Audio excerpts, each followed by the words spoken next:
I'm gonna grab me a little blonde-haired, blue-eyed white boy and put him on the white side of town. You know? And if that ain't good enough, I'm gonna grab me a little ching-chang, ping-pong playing China boy and put him on the Asian side of town. Whoa, dude. Damn, bro.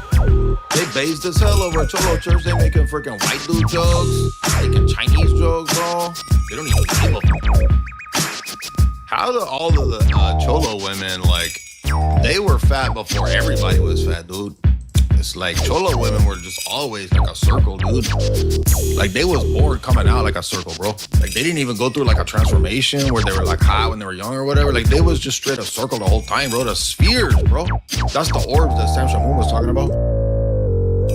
And how could you refute me or whatever? Cholo Church. It's that booger whistle back. Let's see. Marks and traits of the cult guru. They do not typically like you doing well. What? They are persecuting me. They do not have spiritual eyes to see. Therefore, they must take down what they do not understand. That's that booger whistle, baby. They're energy vampires. That's that booger whistle, baby. I got a booger whistle flute. They're energy vampires. That's that booger whistle, baby. Oftentimes, the communal living that the guru demands doesn't match up to the guru who's driving around in a freaking Rolls Royce. What? How many swamis got a dang Rolls Royce? What? I had vision last night. The ascended masters came down to me. They says, Swami, you are to get Rolls Royce. That's that booger whistle, baby. They're energy vampires. That's that booger whistle, baby. I got a booger whistle flute. They're energy.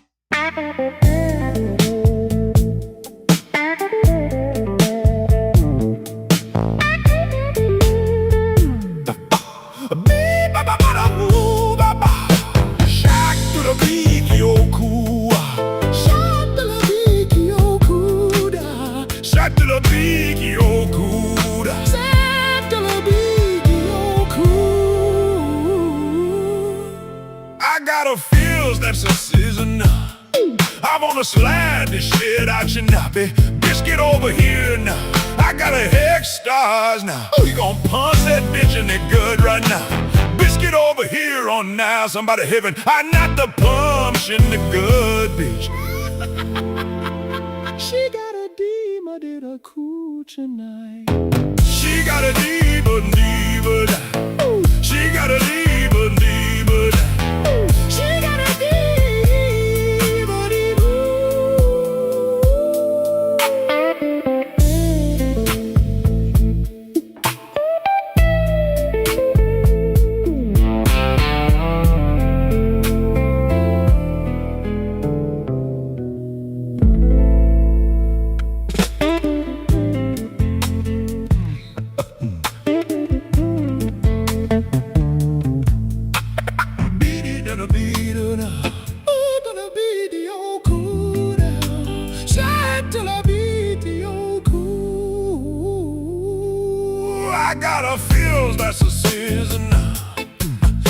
slam the shit out of Shinabe. Biscuit over here now. I got a hex stars now. We don't punch that bitch in it good right now. Biscuit over here on now. Somebody heaven. I'm not the punch in the good bitch. It's hunch train the guff the She got a diva in a crew tonight. She got a diva in a prime bar. I'm about a diva in a crew tonight. She got a diva in a prime bar.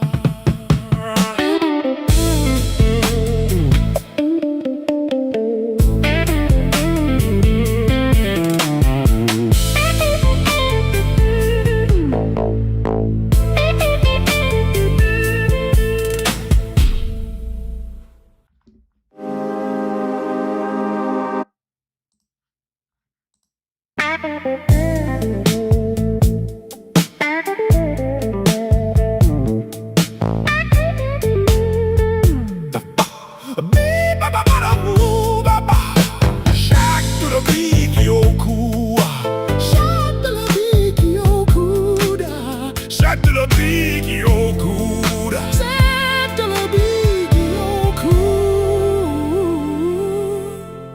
got a feels that's a season. I wanna slide this shit out your nappy. Bitch, get over here now. I got a hex stars now. We gon' punch that bitch in the good right now. Bitch, get over here on now. Somebody heaven. I not the punch in the good, bitch. She got a demon in a cool tonight. She got a demon, demon. She got a demon, demon. She got a demon, demon.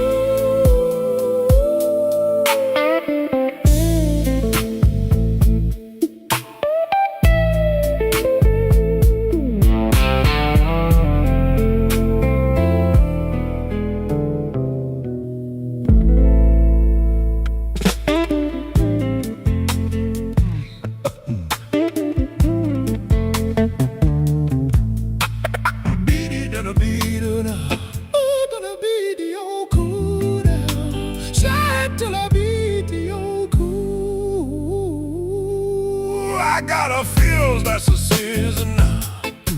I'm gonna slam the shit out of Shinabe. Bitch, get over here now.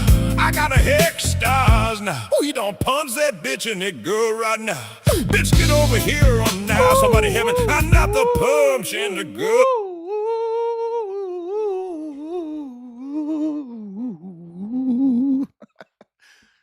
What's up? Welcome. We had a wild adventure. I don't just mean the Tucker interview. We're going to go ahead and get to that. We had another wild adventure with the Russians.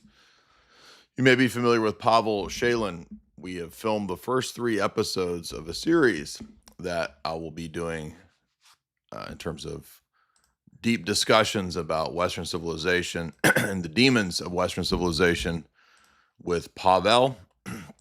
If you don't know, he is the Russian Pajot, they call him. And I've hung out with these guys a few times now. Really cool guys. They even call him the Russian Pajot. If you type in Pavel Shalin, it comes up as Russian Pajot. I am the Russian Pajot. So this is his channel. I'm not sure exactly what all is and isn't translated into English. Often simply SEETHE on intrasari ad. This we build our relationships on a transactional model. Well, let's say I'll do something and I'll receive something. Pavel is a Russian intellectual, really cool guy, and he gets accused of being a CIA guy, and I get accused of being a KGB guy. And so we had an excellent first 3 episodes of our installments of our show that are going to premiere. I'm not exactly sure when, but we filmed 3 in Nashville, and we'll be filming 3 next Saturday. Yeah, we did get a nice bump so far from Tucker, which is good. We've got, I think we gained about 2,500 subs since yesterday, which is a good bump. It's nice. Maybe it was 1,500, 2,000, somewhere in there. I don't recall, but we're going to have a good lecture series with Pavel. We might turn that into sort of a master course. He just did, I think, a discussion with our buddy John Heers. They discussed the Supra. I feel like you're trying to get me to... Like you guys should know what the Supra is. At least, that's what happens at any real Supra table. And this is, some of these are dubbed because it's for English audience, and some of them are not for the Russian audience. So our show will obviously be in English. Welcome everybody. Thank you guys. Hope you guys enjoyed the Tucker episode. It's done really well so far on X. We are within 15 hours, we crossed 1 million views, impressions, whatever on X.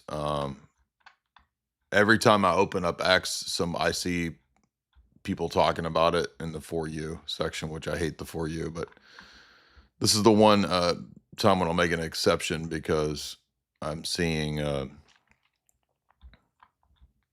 people talk about the Tucker episode. Yeah, the subscriber boost again has been good.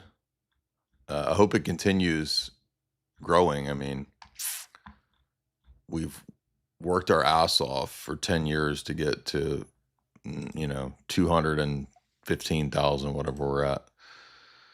So anyway, let's get to this and let's comment on it. I'll stop and I'll discuss. A lot of y'all thought I went on Joe Rogan. I don't know why. I said very clearly, I never said very clearly that it was Joe Rogan. So I don't know how y'all came to that conclusion.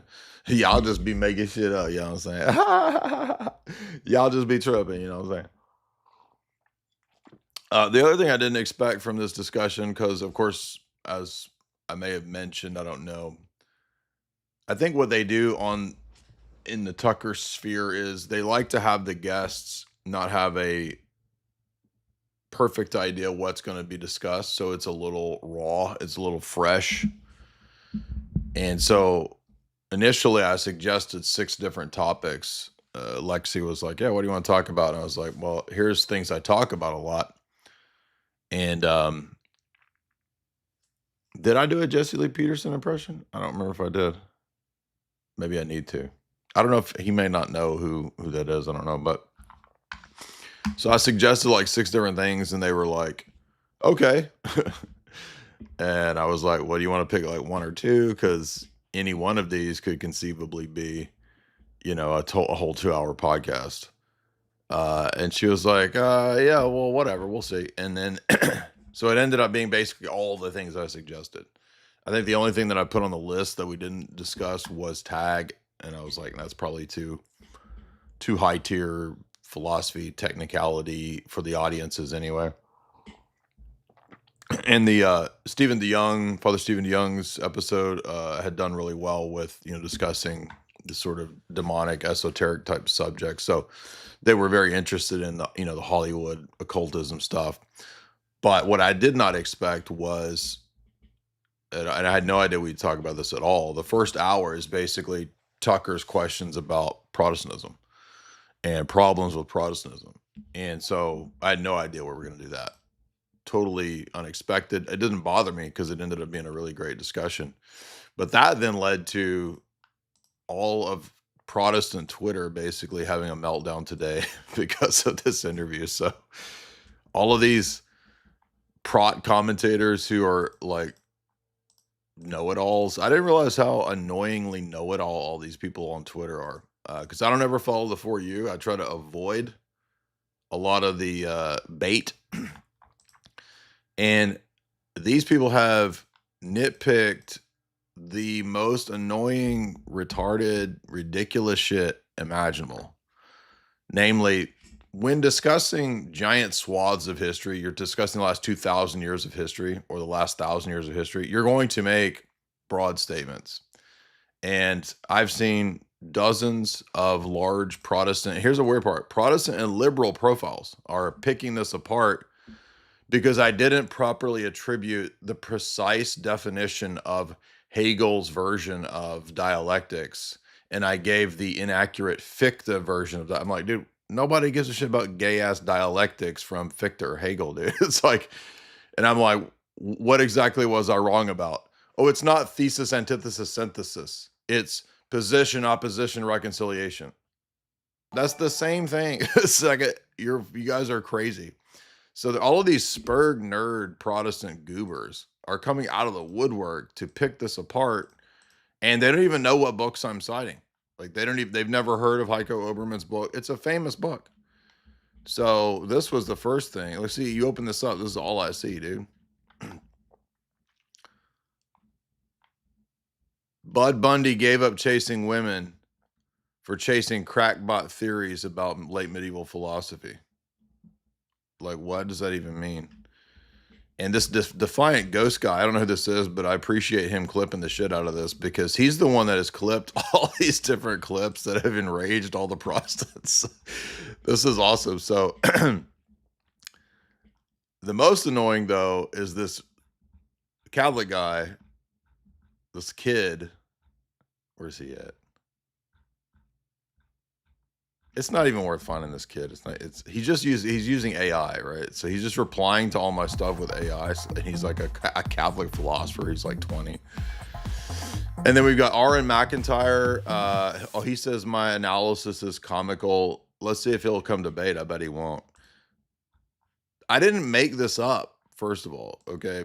This is a very well-known academic book in terms of Protestant history and theology. So Heiko Oberman is a famous Lutheran scholar, and he wrote a book called Harvest of Medieval Theology, and it's about late medieval nominalism, and it's tracing the influence from William of Ockham and Gabriel Biel, B-I-E-L, to Martin Luther.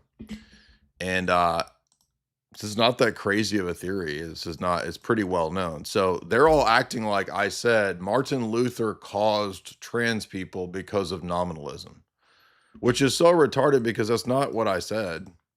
And if you watch the whole interview, it's covering within the first hour, 2,000 years of church history. You're going to make sweeping statements in 2,000 years of church history. You can't footnote every fucking statement in a 2-hour podcast, you idiots. You didn't provide the proper sourcing yeah, well, that's why you're not on Tucker, because you're a dork and you're going to always be in some small, tiny pocket with no audience and no relevance because you don't actually understand how to communicate to people. When I give sweeping statements like that, I usually have a book in mind, and this is the book that I had in mind when I said Protestantism with Luther is invariably influenced by nominalism. This is not even disputable because of his doctrine of justification. I'm not saying that Martin Luther was a trans dude. Martin Luther didn't even conceive of this, obviously. But when you remove the idea of things having essences, and that's what nominalism did, individuals are just individual objects or subjects. They don't have any common quality or trait that unites them. There's no metaphysic that makes them kind of the same thing, other than they're just part of an individual class of things. When you get rid of essences, then it's only a couple steps away from, well, then what are they? Oh, they're social constructs. Oh, well, then in that case, I can socially construct a new identity. That obviously logically follows. That's why I cited Terence McKenna, who talks about magical thinking. So, I don't think any of these people have read any of these books, because half of the replies are like people trying to act like they're like academics and know-it-alls, and they're actually just replying to me with AI. Like, everyone knows the M dashes in your replies are AI, you idiots. So then I started thinking, these people are just mad because they're not on Tucker, and Tucker's, I noticed, got a large Protestant audience. And that's something I didn't even really think about when I went into, this episode, because I assumed we would mainly talk about what we talked about in the second half of the show, right? So if you don't know, the way it works is they fly you there, and then you basically have breakfast the next day with Tucker, and you talk for a couple hours about everything. We ended up talking about a lot of media stuff, a lot of geopolitics, a lot of espionage type stuff. And then you film the show, and then you just kind of hang out there at his sort of hunter's lodge. Looks like a cabin sort of studio. So you basically hang out with Tucker for the day and talk about everything. And we ended up talking about orthodoxy mostly. That was most of his questions and queries were about that, which I figured we would talk about that some, but I would say that was probably 60-70% of the questions that inside and outside the interview he asked me about. We talked a lot about geopolitics and espionage and all that stuff, which he's very, very fluent in, very cognizant about. So I think he knows all about maybe even more than he lets on about all those subjects. And so I prepped thinking that we would mainly just be talking about geopolitics, espionage, that kind of stuff. And then I got there and I'm like, yeah, I assume you want to talk about geopolitics and espionage. And he's just like, I'm over it. I'm kind of over it. I'm like, okay. So what are we going to talk about? We'll talk about orthodoxy. Let's talk about this orthodoxy. I'm like, okay, let's talk about it. So it was not what I expected, but hey, it ended up great. And then in the second half, we tied in all the stuff that I did think we'd talk about. So, all right, let's watch some of this. We'll get to it. And I'll comment on things so I didn't expect him right away to say, why orthodoxy? That threw me for a loop. 10 years ago. So that's the simplest, quickest reason is because I think first 1,000 years of Christianity. I think to most modern Christians, certainly American Christians, that's like a black hole. What is it? Again, I realized then that I guess there's a large Protestant, and I mean, America's Protestant evangelical, so largely. So it makes sense that I guess that would be what makes up a lot of his audience. Even mean the first 1,000 years of Christianity? It's an area that we're not taught. I know that when I went to college, the only thing that we talked about from that whole period was like Augustine's Confessions and maybe one other book or two. Then we have something called the Dark Ages, and nothing happens. Nothing about Byzantium. It didn't even exist. And then like these people called the Medicis make a ton of money in Italy and start funding beautiful art, and that's the beginning of civilization. So I remember at college. And no, I did not have the balls to do the Tucker laugh in person. I had the balls to do the Alex Jones in front of him, but I didn't have the balls to do the Tucker in front of Tucker. I was like pressing the department, like, why don't we study some medieval stuff, some Byzantine stuff? And they were like, why should we? We don't care about that Christian stuff. So I think there's probably a little bit of an intentional desire to suppress that American education. I think it's pretty much brainwashing. So, one sentence, this might take between Constantine in the 4th century and the Renaissance, you had Christian civilization. The most successful empire in history is the Byzantine Empire, from Constantine all the way up until the fall of Byzantium to the Muslims. So, why do you say it's the most successful? That's a common sort of academic assessment, just in terms of they flourished on a gold standard for a really long time. They started clipping the gold, money clipping, like the Roman Empire in the West. Money clipping, baby. Done before them and other empires. So they fell prey to usury as well. Yeah. So they fell to a lot of the same issues that empires tend to fall to. Human weakness, like recognizable stuff. Degeneracy, all of that. Yes. Also, rabid nationalism had a tendency to break down empires as well. I like Spengler, and I think if you read Oswald Spengler, he talks about how there's kind of a life cycle. But I think the unique aspect of the Byzantine Empire was that it was explicitly Christian, based on Orthodox Christianity. And so in many metrics of what it is to be successful or flourishing, it flourished. But it did fall. I think, again, I'm not trying to measure Christianity. You know what's funny too is, like, again, I don't know how many Protestants actually watch the interview. I think maybe they're just watching these clips. And so they're seeing a clip of like a minute and they're acting like I have no idea what I'm talking about. And the other thing is that they're calling me Terrence Howard. So the Protestants are acting like I'm literally the equivalent of like schizo brother on Joe Rogan. I mean, what at all between what I said is comparable to the type of stuff that Terrence Howard says? I think these Protestants are just enraged, dude. And that's why we can't find any of them that will actually do debates. I mean, the only one who's actually been willing to get to step up to debate now is David Wood, who just learned about orthodoxy a few weeks ago. And none of these Protestant dudes will actually step up to do a formal debate, but they're happy to sit and whine and bitch on Twitter, nitpicking some nuanced minutia of bullshit about the Middle Ages that's not even controversial, or that I misquoted Hegel, which I didn't misquote. Hegel does not actually say thesis and antithesis. So what? It's the same idea, you idiots. Like, it doesn't matter, man. This is why you guys are ridiculous. Protestantism is so ridiculous, man. Just on worldly success, but I do think it does play out in that way at times, right? If you're really based around Christ, if your theology or civilization is logocentric. No, I know they're not going to debate Byzantium. I mean, debating their positions about whatever, right? Because obviously this has a flashy, sexy title. It says Demons in Hollywood, CIA, Secret Societies, Lone Gunman, Epstein, Attacks on Christianity. So it has like every hot button topic. And then the first half is basically just going after Protestantism. So it's kind of a bait and switch. Then it's going to play out that way. You're just going to prosper because you're aligned with what's true. You're aligned with that transcendent source. Right. So anyway, for me, that journey ended up being eventually Orthodox Christianity. So, but just real quick, back to the Byzantine Empire. Did you know it existed before? How many people are aware that there was a Byzantine Empire and know anything about its outlines? Not many people in the West. Again, there is a very clear, especially if you take humanities courses, the way they're constructed in college and maybe even younger private type schools. Like you go from, you do the pre-Socratics, you do Plato and Aristotle, and then you do Augustine, maybe a Stoic or two, and then you jump to Descartes. So you skip that whole period. And not just to say Byzantium, but also, the Latin West was. Yeah, I mean, these people act like, could you imagine any of these goobers, these know-it-alls being on like the biggest podcast out there and then having to speak for 2 hours essentially without any breaks?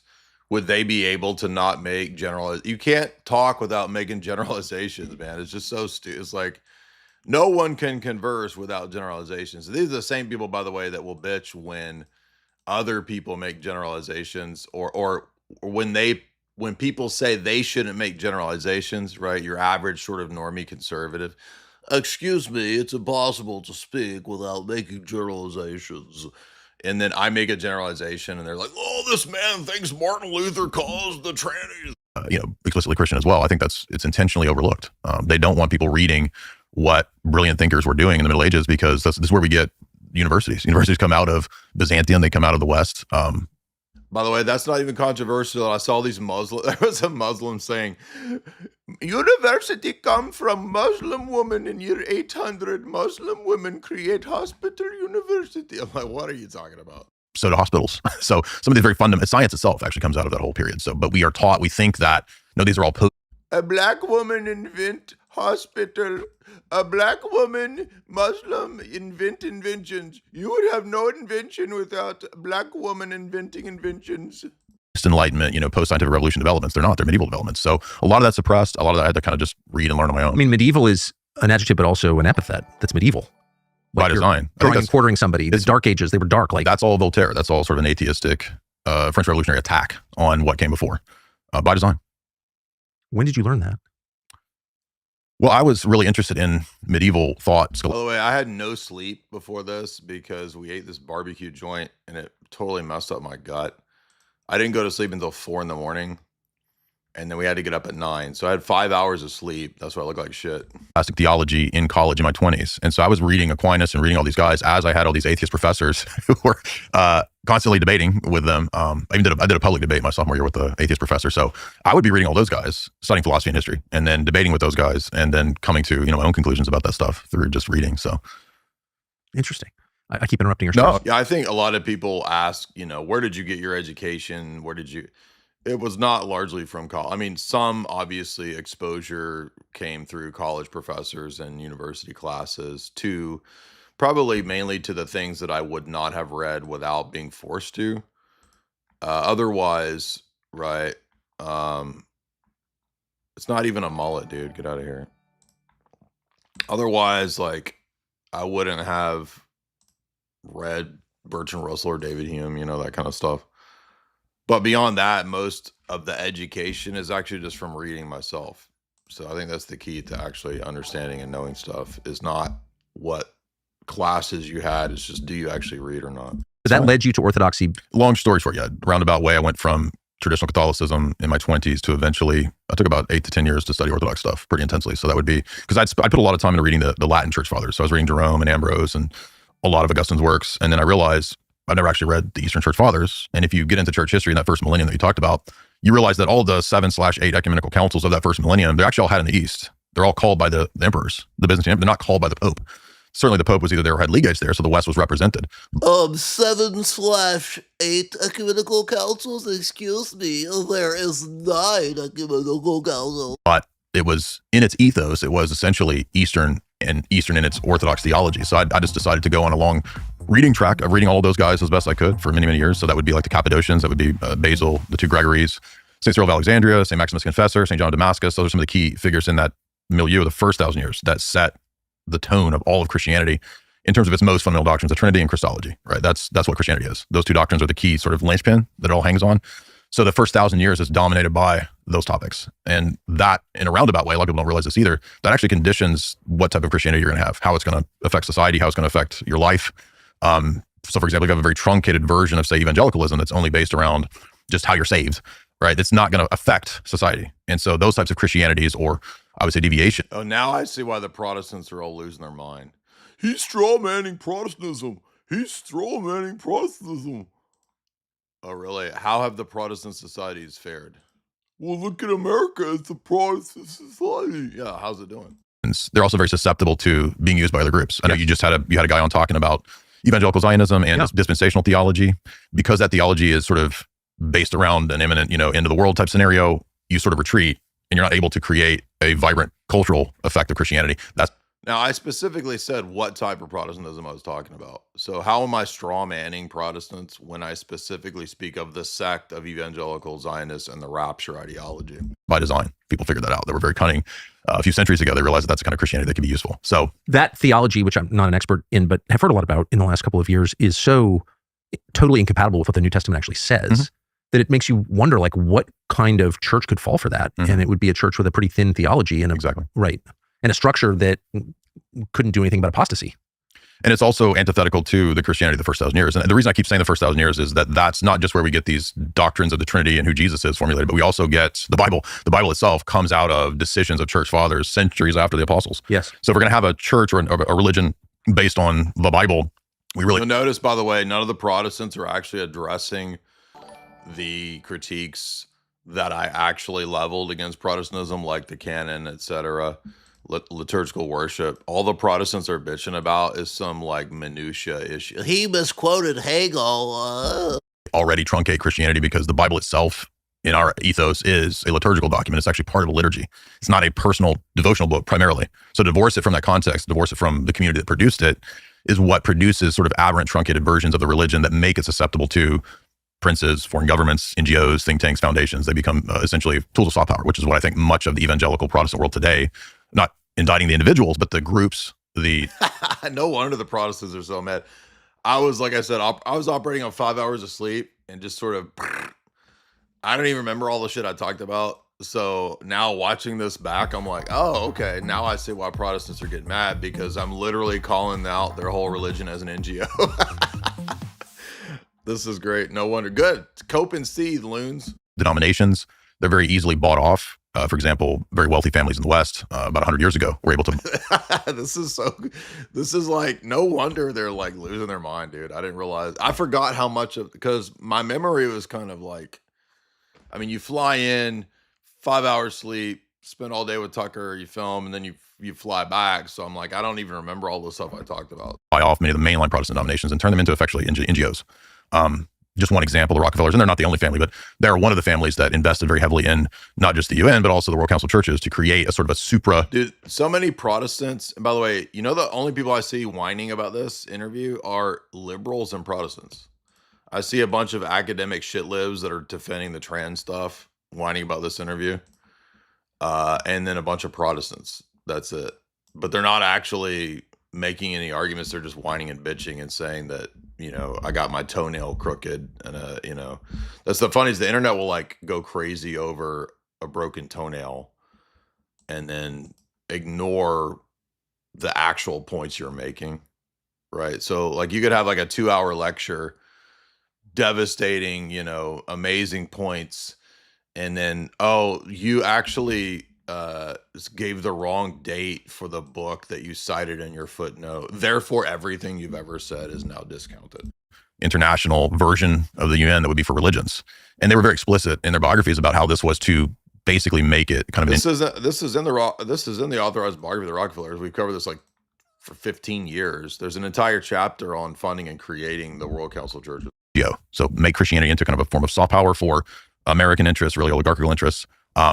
And that's one of the weak points, I would say, of Protestant theology, evangelical theology, is that it's very susceptible to that.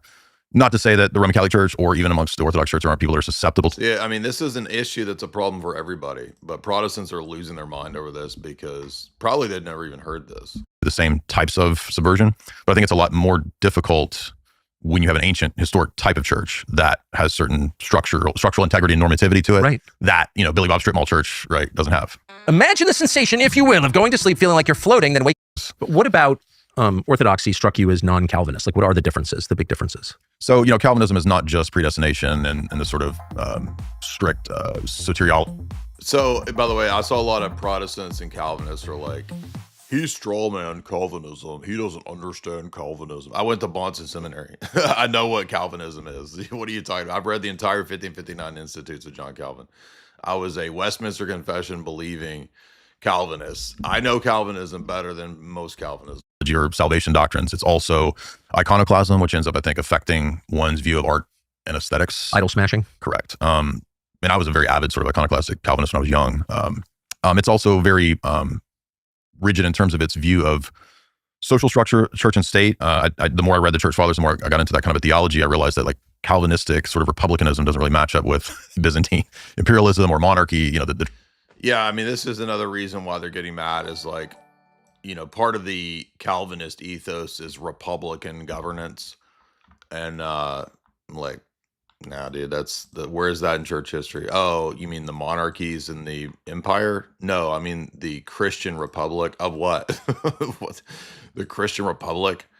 Dude, that's faking. Get that faking gay shit out of here, dude. traditional views of the church's take on governance. The Byzantine Empire was a theocracy. Yeah, well, yeah, pretty much. What's interesting is that there are spheres, right? So you have basically, if you think about the Byzantine double-headed eagle, that symbol is one body of the people, but church and state as two.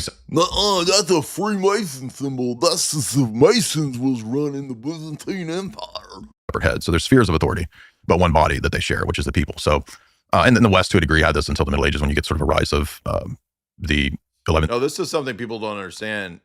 You guys are right in the comments. And I do mention like Kabbalism. It does come up eventually in the interview, but Protestantism is Judaized. Absolutely. I mean, that's the Protestant reformers were even accused by a lot of their Catholic opponents. For example, when Luther is debating John Eck, Eck says you're Judaizing.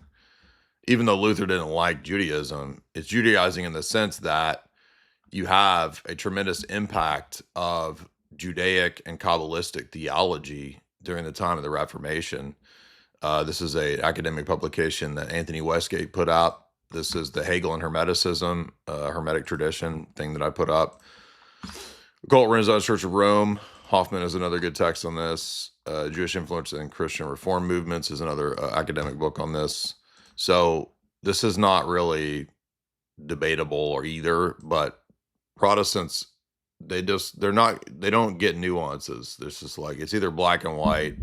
I don't care about your nuances. Century papacy, which becomes also the state. So you get a papal states and a sort of under Pope Dictatus Papae is the famous document that says the church is also a state now. But until that time, the norm was church and state were working in unison. Symphonia is what it's called in the Greek. So that's what I had to grapple with. But Calvinism really doesn't see it that way. It's more like it favors republicanism. There were famous battles between, in England, for example, the Presbyterians and the monarchists. So they actually had a huge fight within the history of the English Reformation as to whether they would be Anglican sort of monarchists or whether they would be Presbyterian Republican Calvinists. So that was a famous Reformation battle. But long story short, again, like Calvinism, I think it's antithetical to the first 1,000 years of Christianity, not so much because of those aesthetic or cultural issues. It's also Christologically errant in that the whole idea of what salvation is ultimately one's legal standing in terms of what's called justification by faith alone or penal substitutionary atonement. This idea that you're justified by God. No wonder the Protestants are getting mad. I don't even remember talking about all this. I was just like, I remember taking my methylene blue and I took a NAD. And so I just like machine gunned all of this out with 5 hours of sleep. And then looking back, I'm like, okay, no wonder that we're only 15 minutes in and we're just like literally going after the heart of Protestantism. A sort of notional acceptance of a set of ideas, and then God's attitude towards you changes. So it's dispositional, but it's not focused on an actual ontological change in the person. Orthodox theology is very different. God's disposition is based not on purely legal stance, but on your actual ontological change. So a metaphysical change in you versus a dispositional attitude. So maybe we don't get too heavy in the philosophy, but I do want to. What's the difference between the two? Basically, there's an idea in the Middle Ages called nominalism. Have you heard of that? Yes. Okay, so nominalism is the idea that there are only names to things, not essences. So there's no human nature. So again, when you're doing a 2-hour podcast, the biggest podcast in the world next to Joe Rogan, you're going to make generalized statements. It's literally impossible to do this kind of a conversation without general statements. And the amazing level of gagatry on X in the last 2 days is kind of blowing my mind. And I'm realizing that Protestantism's main failure isn't all this academic stuff. They're just a bunch of gagots. Like that's the being fake and gay is the main problem with these people. And they also feel very inferior. They feel very insecure about the positions, which is why none of them will actually come and defend or debate them. But I'm going to show you guys the book because I have it right there, and I'll show you where I'm getting this idea. Nominalism wasn't a thing in the ancient and medieval world, and I actually say this in the talk, right? So how is nominalism going to how would you have justification by faith alone as a purely legal standing in the ancient medieval world when the ancient medieval world literally never divorced word from essence? It's not possible. They didn't have the framework philosophically, the toolkit to make that the case. Thus, justification by faith alone it's just philosophically impossible in the ancient medieval world. And it's not even, I mean, there's Justitia Dei by Alistair McGrath, famous Protestant scholar who's already admitted, in his book as an Anglican, like, yeah, nobody taught sola fide as this purely legal position until Luther. So again, you got an top Anglican scholar, you got top Lutheran scholar with Heiko Oberman. But these people don't even know this. Like, they have no idea what history of medieval philosophy is. They don't know. Like, Protestants have no idea what metaphysics even is. These people are just out to lunch on all this stuff. But they're very quick to, hyperfixate on generalizations like a freaking libtard. That's exactly what libs do. There's no dog nature. When we talk about natures or classes or sets of things, we're not giving an ontological or metaphysical status. We're just simply classing things together linguistically in a set. The Middle Ages in the ancient world, the time of Paul or the church fathers, they thought very differently. They thought that things have natures, they have essences. And so the words aren't just terms or nominal namism. They actually describe what's really there in them metaphysically. Okay. So there is human nature. And in Orthodox theology, Christ assumes. Who would deny that? In the Middle Ages, it begins with people like William of Ockham. So Ockham is the first nominalist. And none of this is controversial. So again, I'll show you guys what I'm talking about. So this is a famous book called Harvest of Medieval Theology, Gabriel Bile and Late Medieval Nominalism by Heiko Oberman. Oh, look at that. See, there's the proof with the stickies. I actually read this book. And I wrote some articles on this book too, by the way. If you go back to my website, I don't know, 10 years ago, I wrote some interesting, I think, articles on that book. And then I have Justitia Dei around here somewhere.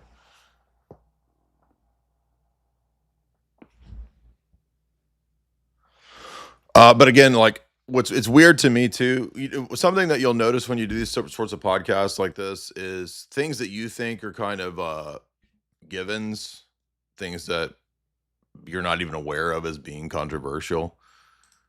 Those are the things people will hyperfixate on, and then the things that you think people are going to be talking about are not.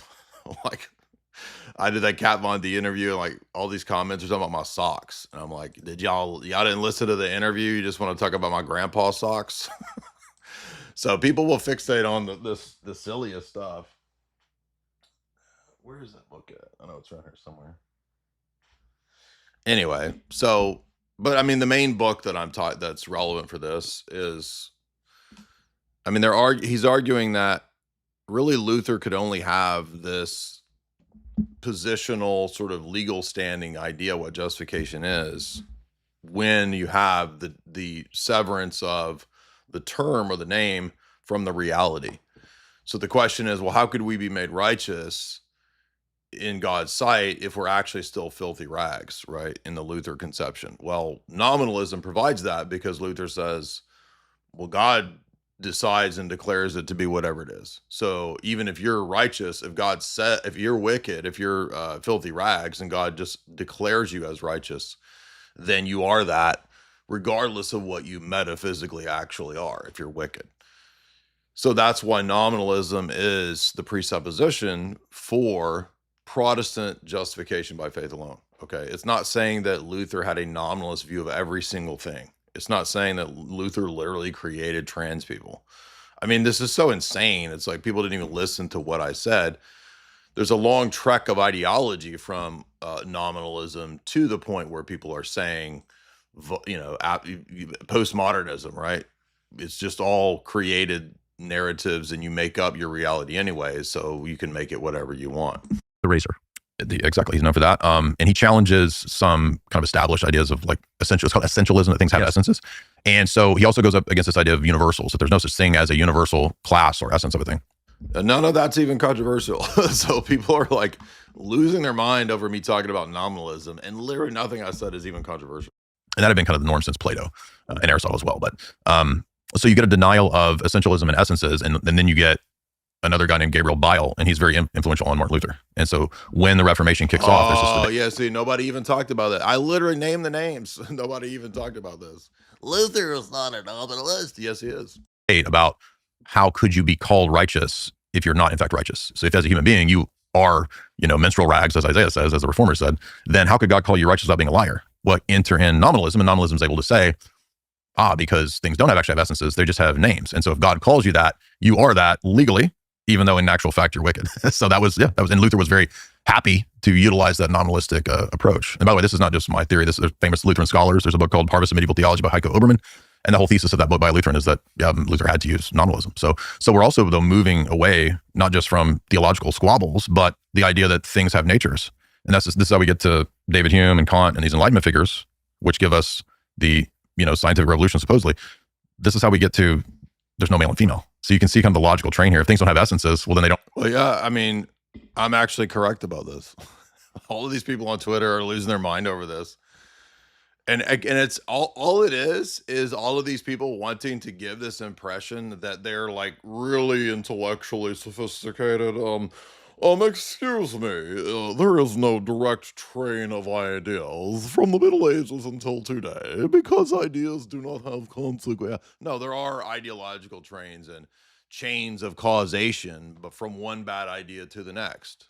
And to me, it's bizarre that people don't think that, or like they wouldn't know that. So you don't think there's any connection between one idea and a related idea going even further?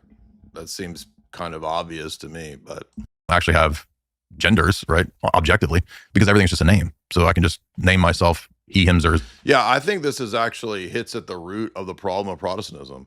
That's why they're so mad, is that you actually do have a role in the rise of postmodernism and the idea that reality and meaning are social constructs, because you literally started your whole theology and your pivot away from classical Christianity on this idea that nothing has an essence, nothing has a real ontological status other than the name that you give it. That is what Gabriel Bile's ideas gave to Martin Luther. So, by the way, you notice I actually cited the text. Not a single person that's whining and bitching even referenced the book or even referenced the idea. Right? I'm not trying to go too fast or too far in the sense of like theology, but I'm saying there is an ideological sort of progression that you can get from nominalism to where we are now with postmodernism, and then with essentially. It's interesting that an adult could believe in something like that. I mean, having lived your life, known people, known animals, seen nature, and arrived at the conclusion that nothing has an essence. Everything is just what we call it. Like that flies in the face of your experience. It has to, right? What's that saying that you have to be an academic to be really stupid? Yeah, right? I guess that's right. Yeah. To be indoctrinated into believing some sort. I remember Terence McKenna. Do you remember the cycle? Not Terence McKenna. I remember reading it one time, and he said something like, here. People were "This like, is all just magical thinking." And I like literally Terence McKenna's idea of magical thinking. He says you create reality with your mind, and that this is the inheritance of the post Enlightenment world or whatever. That's exactly what is the point here. So I was making a joke about Terence McKenna. And all of these people are like, look at the schizo. He goes from Martin Luther to Terence McKenna. He's a schizo. Again, this is all in the academic literature, which none of these people actually read. So Eustacia Day, famous book. Alistair McGrath, very famous Anglican, teaches at Oxford, wrote the book, Justification, the history of this doctrine. And he comes to the conclusion that nobody in the first 1,000 years of Christianity or first 1,500 years could have taught justification by faith alone. It's a made-up doctrine. So you've got two great Protestant books, Harvest of Medieval Theology by Heiko Oberman and Justitia Dei by Alistair McGrath. Oh, no wonder the Protestants are mad. You know, if you take the shroom, you're going to see that things don't have essences, that things just have names. And you just... people were citing me in this impression that I misquoted and made up a quote from Terence McKenna. This is an impression, dummies. Obviously, Terence McKenna didn't literally say, if you take the mushroom, you can make up reality. It's a joke. Like, people are so stupid, man. This is insane. Like, what to watch the reactions to these clips when I'm laughing. And people are like, this man is making up quotes from Terence McKenna. How dare he? Change the name. And I'm like, that's the gender idea right there. Christians ought to be safe in the Holy Land of all places, but they are not. Oh, wait, that's in Food of the Gods. The chapter where I'm making fun of Terence McKenna is in Food of the Gods. But you got literally people who are like fact-checking jokes, dude. And they're not libs. These are like the Protestants are fact-checking jokes. Today, they're helping Christian churches and families safely remain in the communities where their ancestors were Christians in the West Bank. Who's looking out for them? Nobody. Well, they are. A monthly gift of $83 helps sustain that protection throughout the month. So visit SaveWestBankChristians.com and stand with Christians in the land where Christianity began. That's SaveWestBankChristians.com. We are proud to partner with them. Thank you. Yeah, and that's just its kind of apogee. You know, the gender insanity is just the most obvious. But it has a precedent in this theology debate. Yeah, so this is where Terence McKenna says that. He talks about magical thinking, and he says you create your reality, and this is kind of the inheritance of where we've progressed to in Western civilization, obviously because of all the stuff I'm talking about. So it's weird that people don't, I mean, people can't even figure out when you're making a joke. So I don't know what's going on, man. Amazing. I'd never heard that before. Huh. I'm sorry to hear that about Luther, who I've always loved. There's a lot to love about Luther. He's a character, for sure. He would actually chase the devil away with farts, which I think is great. Quite a robust man and a happy family life and everything about him I like. But that is impossible to defend. It just flies in the face of reality. Yeah, and even modern scholarship in the Protestant world is a great book by Alistair McGrath out of England. I think he's Anglican. It's called Justitia Dei. And his book was kind of a landmark in Protestants coming to the table and saying, okay, look, Luther's doctrine of salvation is not in the first 1,500 years, unfortunately. So the understanding of salvation that preceded the Reformation was that people had to be changed in their essence in order to be saved. Yes. So there's an actual participation in what Orthodox theology calls the uncreated energies. So we believe that God has infinite divine energies and operations, attributes, as it's called in the West. And for Orthodox theology, and this is the patristic teaching as well, we participate in that. So we're not just changing a legal status, we're actually participating in the life of God himself, which when you go back and you read the New Testament, you're like, oh, actually, well, that makes more sense because Jesus says in John 17 that he came to give us a share in the glory that he had with the Father before the foundation of the world. So divine glory can't be a creature. And so Jesus is equating grace with divine glory. So unless you think God has created parts, which would be polytheism or some form of idolatry, uncreated grace has to be a reality that's a participable thing. Well, Jesus promises that the Holy Spirit will flow into people and change them. Right.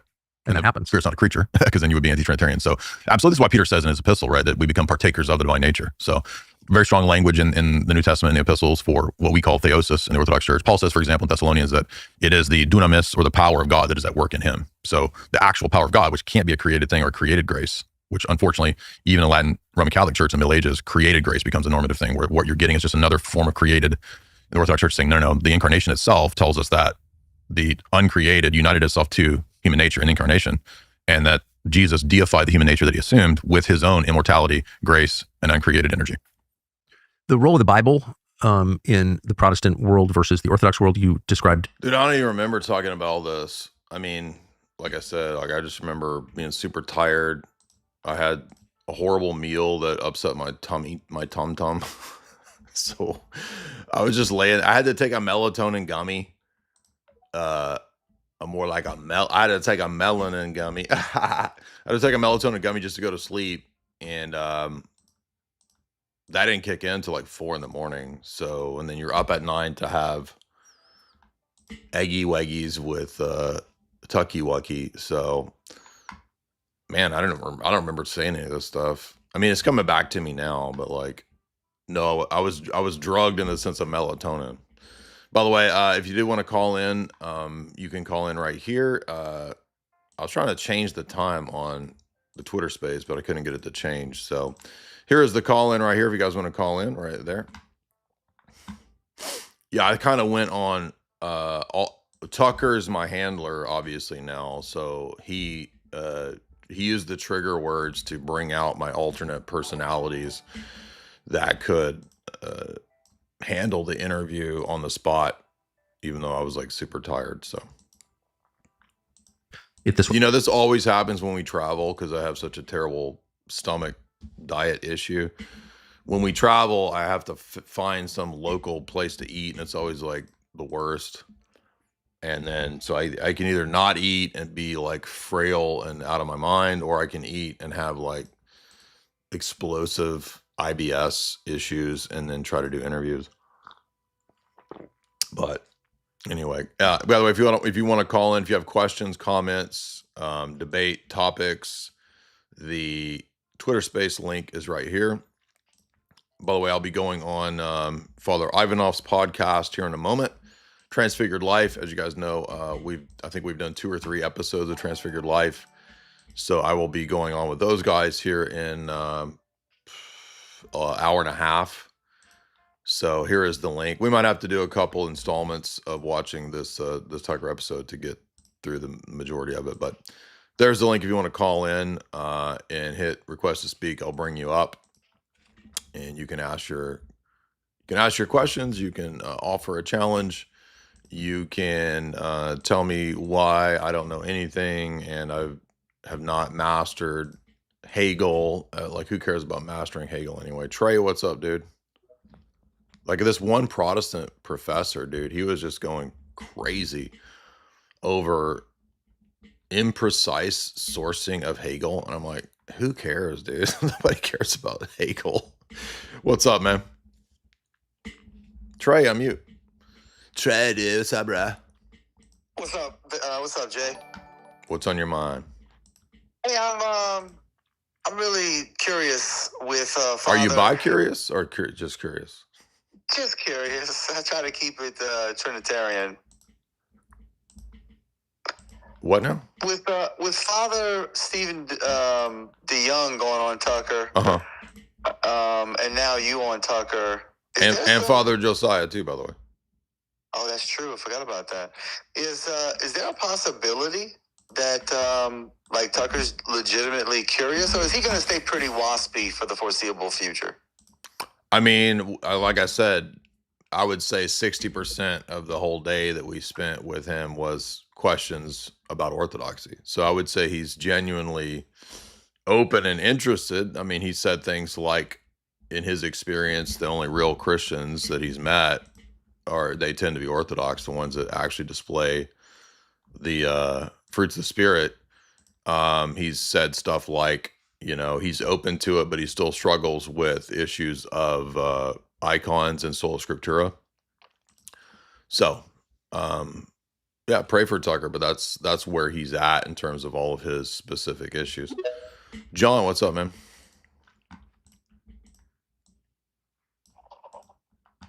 Darius Rucker, what's up, man? Darius Rucker Adams, what's on your mind, dude? Yes, sir. Just want to say you did a good job on there. And one of the things that not a lot of people understand about giving interviews and being able to convey information is you have to compact things down. Exactly. Because, like, even though, like, we in the time that we've known each other, we've literally had 6-hour-long discussions. Right. But most people aren't even going to do that. So, like, you might be able to be afforded the leisure with people that you talk to or people who are, immediate fans of, doing live streams and things like that. But the people who are going to be listening to Tucker, it has to be condensed down information. It can't just be, long jags about history. And I think you did a good job of doing that too, by the way. So I just want to tell you that. Thanks, John. Appreciate that. Yeah, I mean, like I said, we've had some epic 6-hour podcasts with me and John and Chris back in the day. But this was, and anytime you're doing an interview like this, very similar to like when you're on, if you go on Piers Morgan, that when you interject, you're going to have a limited space of anywhere from 1 to 2 to 3 minutes to answer any specific question. So there's no way to actually give some sort of like exhaustive academic sourced footnote answer to these types of questions in this format. But a lot of people, I think, who've never done, long form podcasts and long form interviews, they don't even realize that. So you've got a lot of academics and know-it-alls that are just sort of whining and bitching, losing their minds on Twitter, man. It's just crazy, all the stuff they're saying. I mean, I know a lot of people who listen to Tucker, and they don't even know who Hegel is. It's not something, I mean, a lot of the information is going to pass through. I mean, maybe somebody might listen to the interview and then say, oh, hey, I'm going to go check out what the problem reaction solution, scenario is. See, I didn't even give it the correct name, right? I even took it a step. Oh, no. Did you not say, you used the wrong Fichte definition, so you are disqualified and no one should ever listen to you again. So this is so annoying, dude. Let's take a look at this. So first of all, I've had an entire class on Hegel's Phenomenology of Spirit. It's the most insane, annoying, ridiculous book. Nobody should take that book seriously. It's just crazy. It's really irrelevant. And what I said isn't even technically wrong. So there's this inner Hegelian dispute whether or not you can say thesis, antithesis, synthesis, because that comes from Fichte. But it's Fichte's interpretation of Hegel. But let's look at what the Hegel and Hermeticism book actually says right here.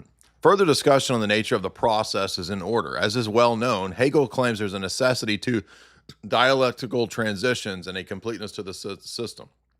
What makes these features possible in Hegel is his use, described in chapter 3, of the triangle and the symbolic forms governing the fundamental architectonic of his system.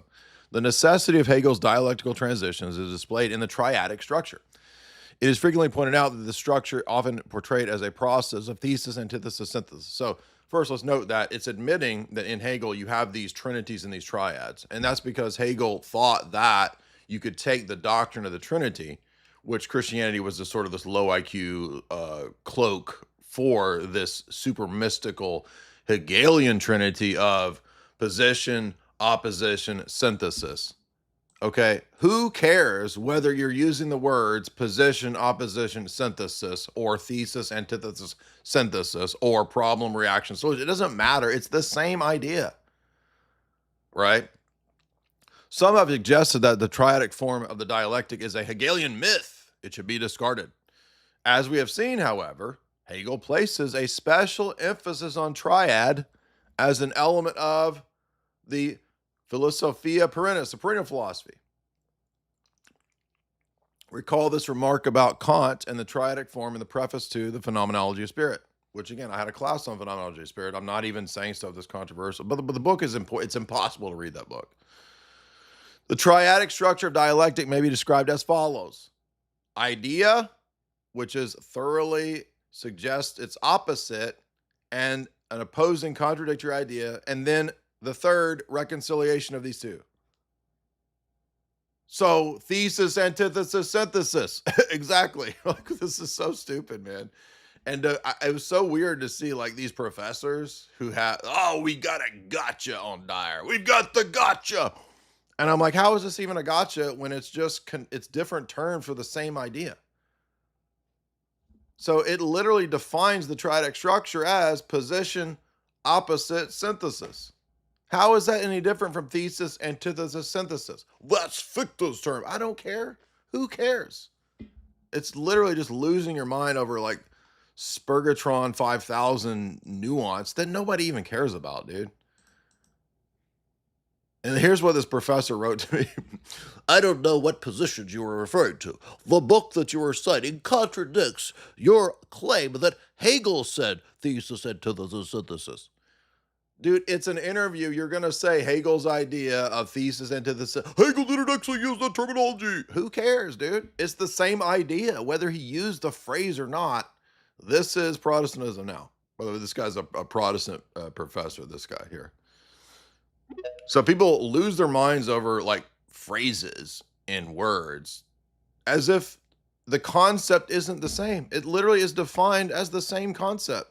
Position, opposition, synthesis. That's the triad. Father Deacon, did you want to say something? We'll talk about missing the epistemic force for the epistemic trees. Exactly. Like, first of all, you're correct. It's a word concept of like, okay, so the concept's there, but how does that change the overall argument? Right. It doesn't. Suppose like it's ridiculous. It's like classic example of missing the bigger picture because it's like, well, actually, you misspelled this word. Actually, yeah, right. Your argument's false. You didn't add a comma. I didn't see the semicolon in the right place. Therefore, I discard everything that you've ever said in your entire life.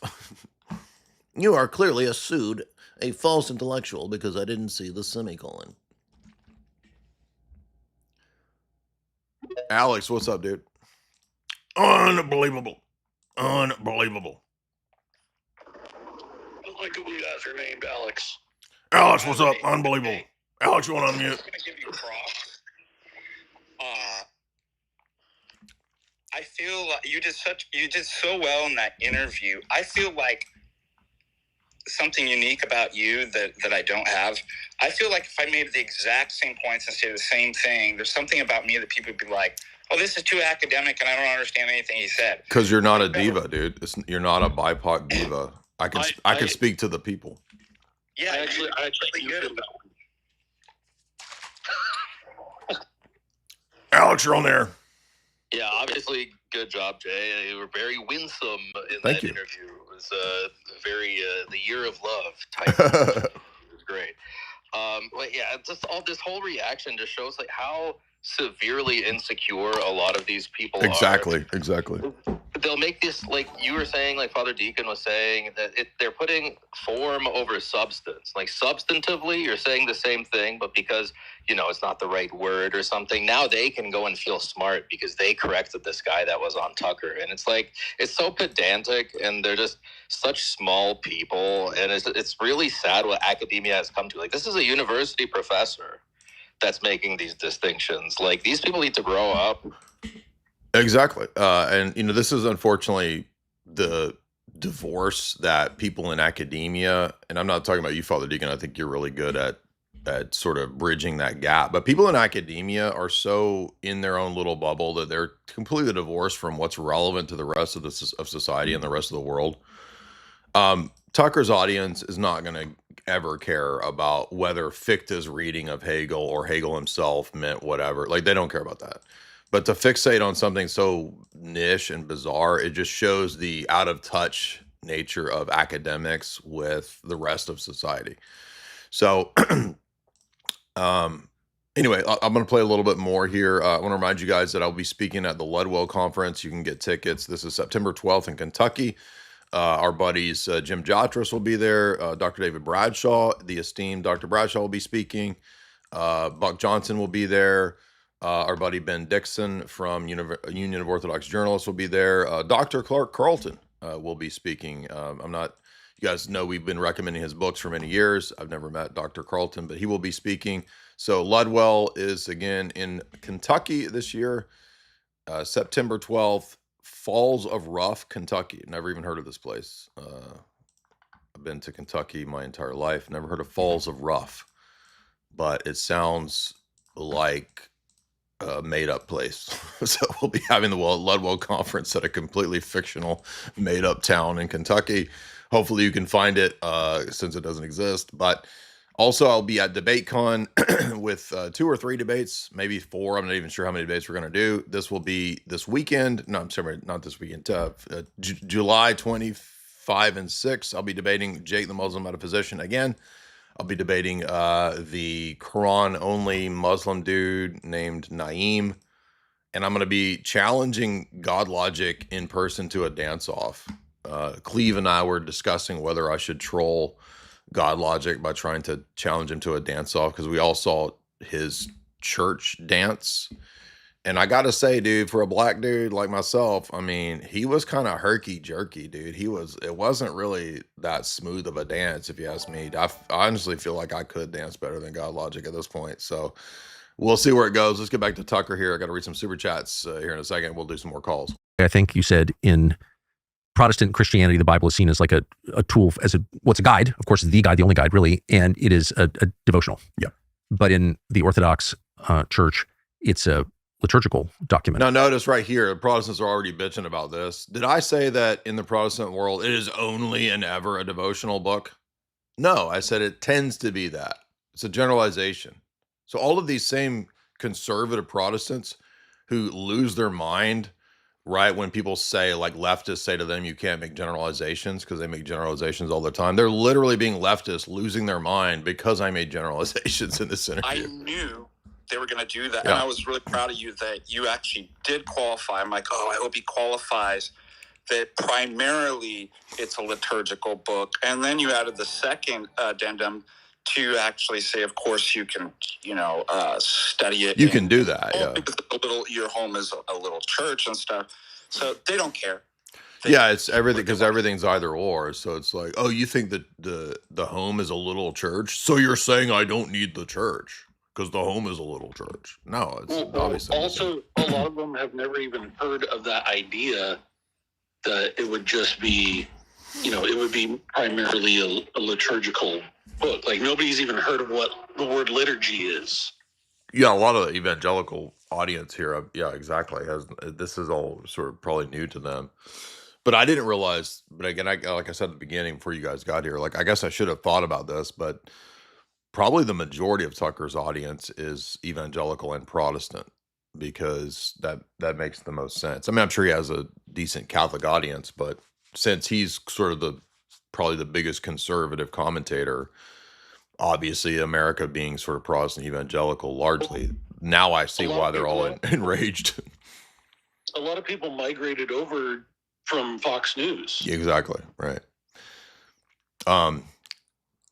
By the way, there's one thing I didn't expect either is that, and I don't know if Tucker does this like because he was journalistically trained to do this or this is just his vibe, but you can kind of see it here. The entire time that you're talking, Tucker stares at you with like one eyelid is a little down, and he just looks at you like this.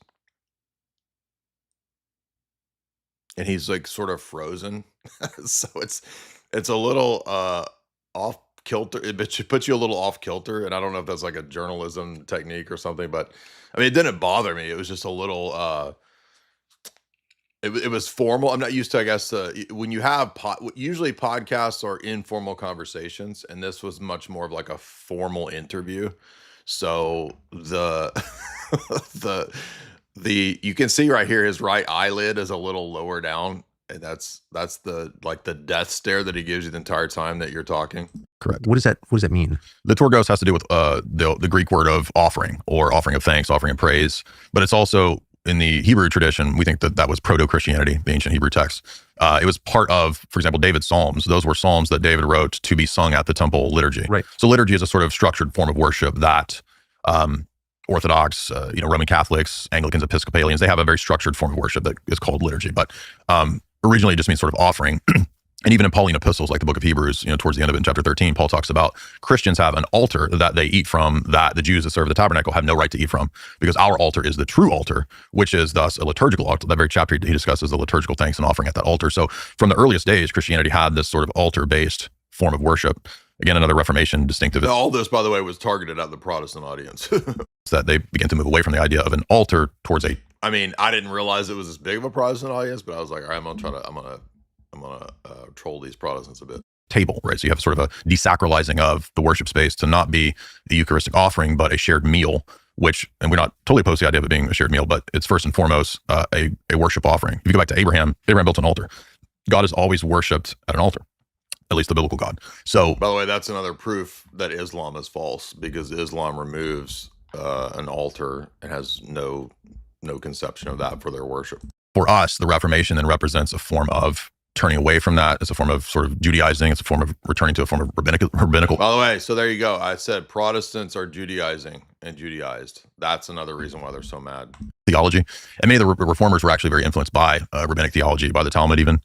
So the Reformation has a stream of influences, Renaissance humanism, all those things play into that. And it's just very... Well, Luther was not in that category, though, no? He was not interested in rabbinic theology, but he was influenced by what's a text called the Theologia Germanica, which was a Neoplatonic text. And so there's also some evidence that scholars have pulled up that suggests that Luther might have had an interest in Hermeticism. I'm not saying that dominates his idea, but more so... Yeah, this is... I remember reading this when I was a Roman Catholic, that Luther fell under the influence of the Theologia Germanica, and some of the other mystical texts. And that helped him, in his mind, reconcile some of the obvious sort of contradictions or problems in the theology. So he could appeal to this sort of mysticism. But, and that's, now I see why Anthony Westgate shared this post, because I didn't even remember bringing that up. I wasn't sure, 100% sure if I did. But that's why Anthony said here, this is the reading that you should do for my Tucker discussion. So Hegel and the Hermetic Tradition, which is a Cornell University press, not a conspiracy book. Impact of Kabbalah in the 17th century. This is a Brill academic publication. Jewish Influence in Christian Reform Movements by Louis Newton. And then Michael Hoffman's Occult Renaissance Church of Rome. All of those are good sort of background for what we talk, as well as the Alistair McGrath book and the Heiko Obermann book.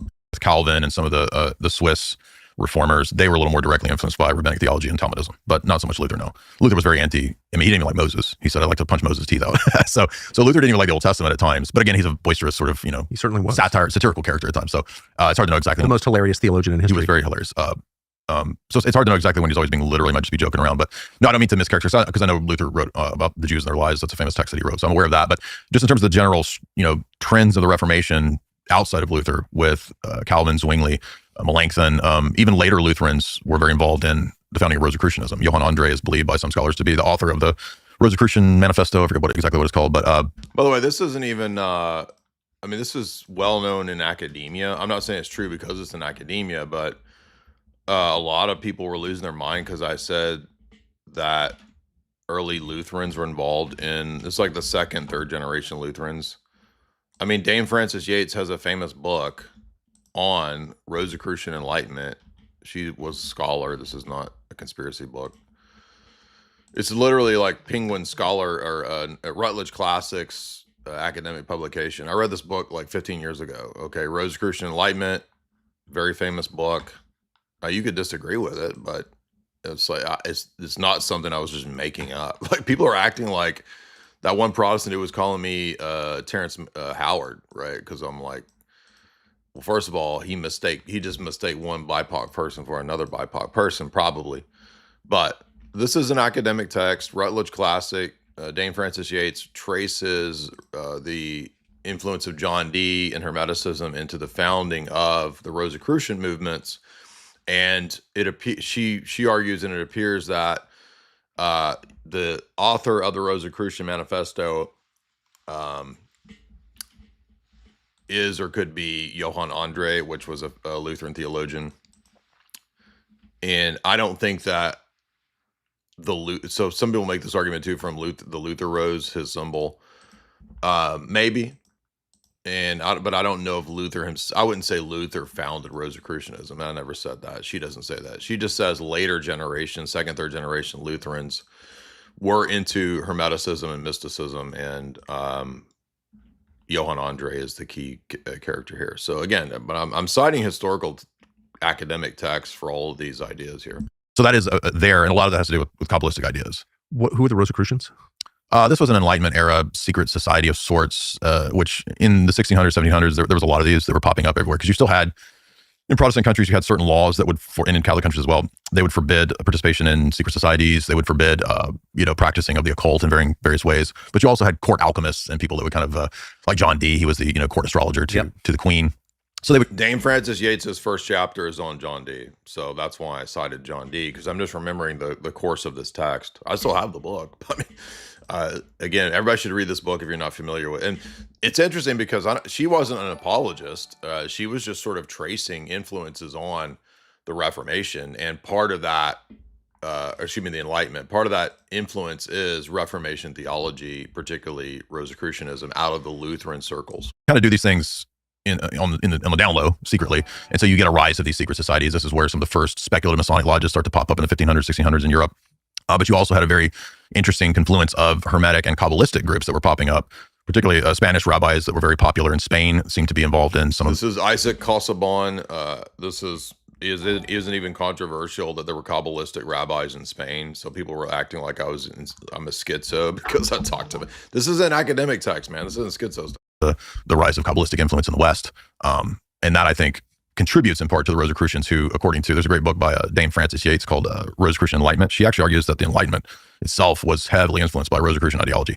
So they were Neoplatonists, they were into magic, alchemy, so they were really interested in the idea of transmuting. And this is what the Protestants are calling schizo. They're calling me insane for talking about what's in all the academic literature. It's not even, whether you believe it or not, this isn't like controversial. It's factual whether you believe it or not. Eureka, what's up, man? You know the thing about that book, Jay? What? Is when I first read that book, I probably read it like 15 years ago too. And it moves you out of the realm of like, because when I first heard about Rosicrucians, you hear about it in the conspiracy world. Right. So, that's really like, that's really like the, like a level of Freemasonry at that point. Yeah. Like post Albert Pike, they have the Order of the Rosy Cross or whatever. But that's a good book to put it into the sense of that it was involved with Protestant religion, because I didn't even know that. I just thought it's like, no, it absolutely is. She shows that with Frederick the Palatine Elector and all those people. Yeah, so you move out of that realm where it's like the shadowy Freemasonic order of the 1800s or whatever, or the group that sends you, the mystical life of Jesus from San Jose, California. So, yeah, those later sects in California are people that were trying to reinvent and recreate the so-called ancient Rosicrucian order, but the ancient Rosicrucian order itself was just a made-up thing at the time of the Reformation. Metals, into the Philosopher's Stone, which some people thought was... Oh, wait a minute. I forgot. I was going to... Hey, John, I was thinking about, guess I'm actually in California right now. I was thinking about you and all the old places. Oh, man, you're so lucky. Yeah. I'm so lucky. By the way, I hadn't been to Los Angeles in like downtown in over 6 years. It was bad. It's a million times worse. It is literally Grand Theft Auto. Like, I couldn't believe it. Like straight up apocalypse movies. But so obviously this is where you guys want to move if you're not in downtown LA. I was looking for my copy of Rosicrucian Enlightenment. It's around here somewhere. But Bruce, what's up, man?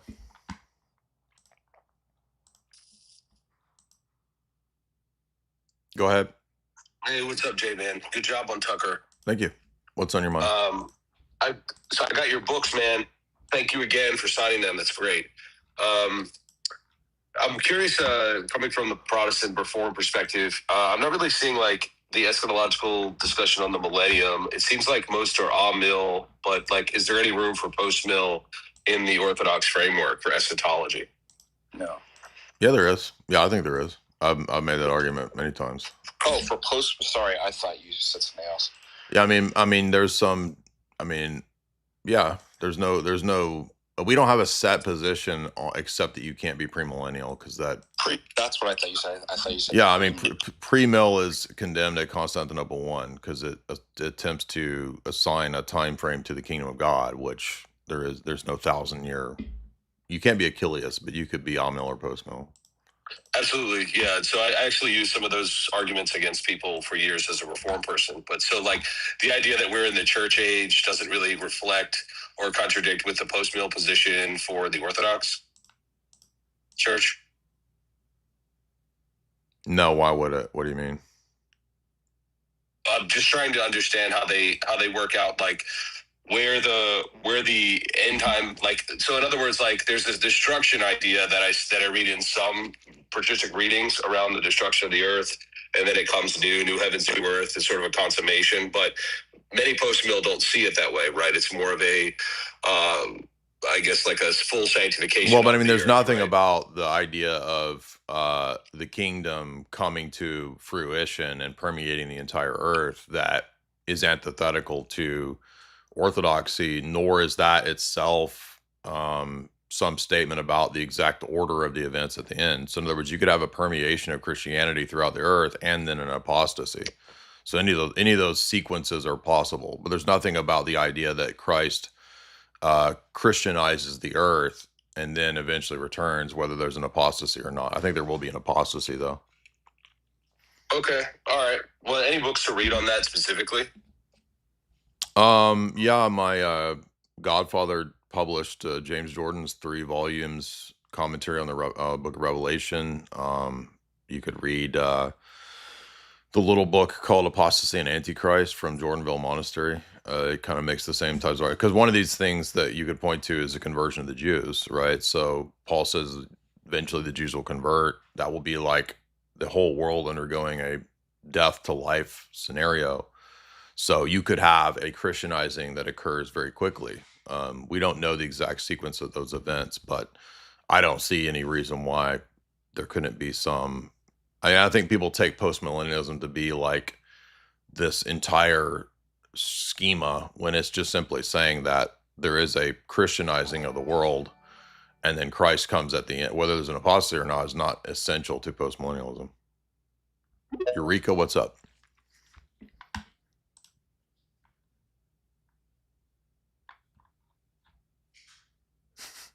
Did you cover the theory of universals? The whole, like, the debate, the discussion with Tucker is not about universals. I mentioned this in passing.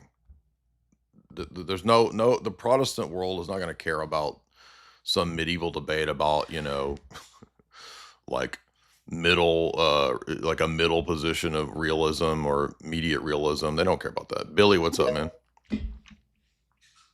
I would say we're not nominalist or strict realist. I would say we have probably a immediate realism type of position. I think that's how you would have Christology in the Orthodox scheme.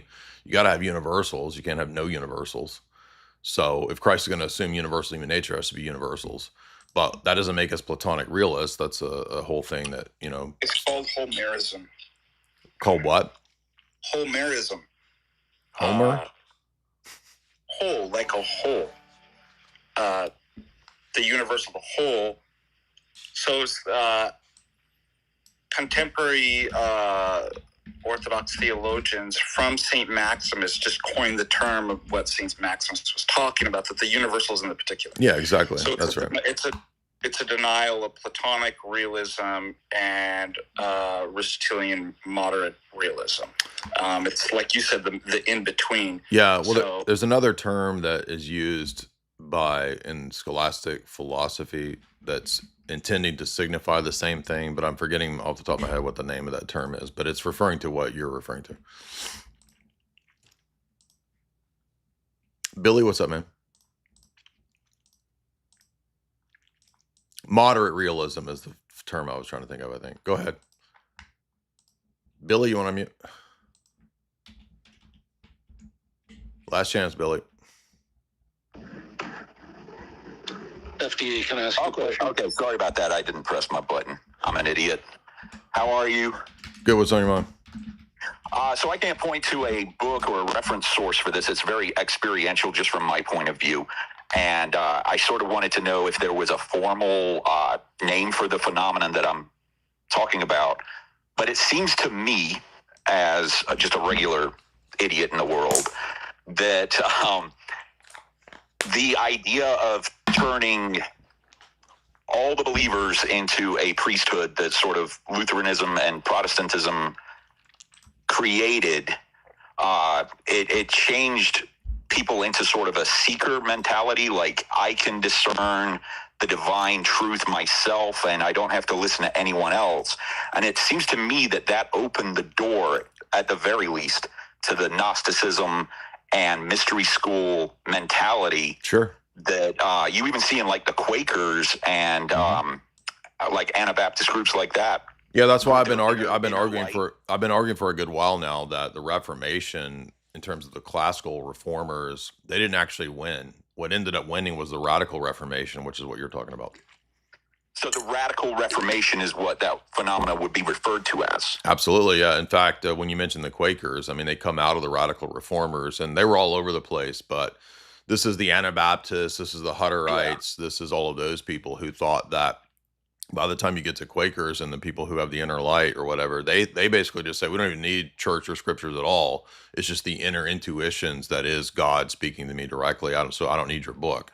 So in other words, the logical process falls out with not even when you go from church to sola scriptura with classical reformers, and then you get all these radical reformers saying, well, why do we even need sacraments at all? Why do we need baptism or Lord's Supper at all? I just need me and my text. And then you get people saying, oh, why do I need the text? I just need me and God, right? Yeah, I don't remember who came up with the phrase, who coined the term, but I remember hearing something that was a spiritual vacuum.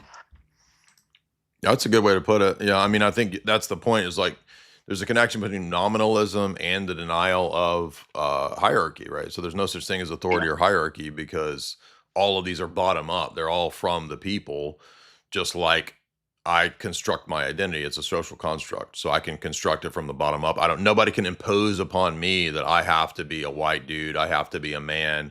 I can create my own identity or gender or whatever. Right. I see it as a very dangerous philosophy or ideology that a lot of people fall into, because it caters to pride and vanity. If it's the priesthood of the believers, then every believer gets to dictate the faith to themselves and those around them. Yeah. And it's just, we see the rewards that reaps in everyday life. Most of the things that we, people like yourself that you point out all the time seems to be the reward of that, which is this misunderstanding of what it truly means, what the divine truly is, and that if I can decide that something's divine, then it is divine. That's Gnosticism. It's Gnostic, it's chaos, it's anarchy, it's all those things. And Father Deacon, what was the term you used? Because I found it. So it says moderate realism is a philosophical position that universals exist, but not in a separate realm of abstractions or abstract objects. Instead, universals exist within the particulars. What was the position you said? Homerism. So moderate realism is the Aristotelian position. And we don't entirely agree with that, because universals, although... Well, they're not just particulars. They have more than just particular reality. Like, they exist. What I'm saying, the moderate realism says that the universals are created in the mind. They exist objectively and universally. So it's not nominalism. That's why it's moderate, but it's not Platonic realism that they exist in a Platonic kind of realm, eternal apart from you. So our position is like an in-between, and it's called Homerism. Are you saying the word whole and then merism, like Mariology, like parts and wholes? Yes, exactly. Okay, but I'm not. Can you explain to me how that's? I'm not trying to fight with you. Just how is that different from moderate realism? Moderate realism refers to Aristotle's position, and we don't have the Aristotelian position. We don't say that universals are simply just created by our minds from the particulars. But moderate realism doesn't say it's just created by the mind. It says that it says they exist ontologically but only in particulars. Oh, well, then there's just equivocation over. Typically, we would call, and maybe it's this, maybe moderate realism is just kind of more of a general term that says it's not Platonic realism, right? And then Aristotle's a type of moderate realism, and Homerism would be another type of moderate. Okay, yeah, that makes sense. But I don't use that term because I don't want people to get confused and be like, oh, we're Aristotelians. It's like, no, not really. No, I mean, it's got to be more than that. In fact, Aristotle's metaphysic is a problem for Christology, because for him, the only universe. Sherrard has a great critique of this. Because Aristotle's philosophy would actually undo Christology, because Christ is only a particular. So the human nature that he assumes isn't and can't be linked to all human nature. So it has to be more than the Aristotelian conception of a nature. because the universals have to be actually really ontologically common, but they're not in another realm. They're just in all of the particulars. Yeah, I mean, how would that work if universals in the Aristotelian position only exist in a particular human being's mind as real, but how is Christ assuming a universal human? Like, yeah, no, that would be impossible. Yeah, that was, I think, Sherrod's. Basically incarnate as each hypostasis yeah, exactly. of each human being ever.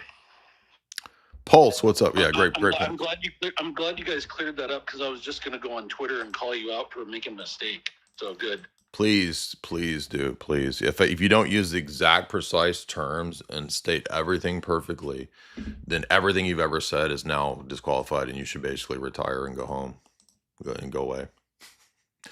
Pulse, what's up, man? Yeah, good to talk to you again.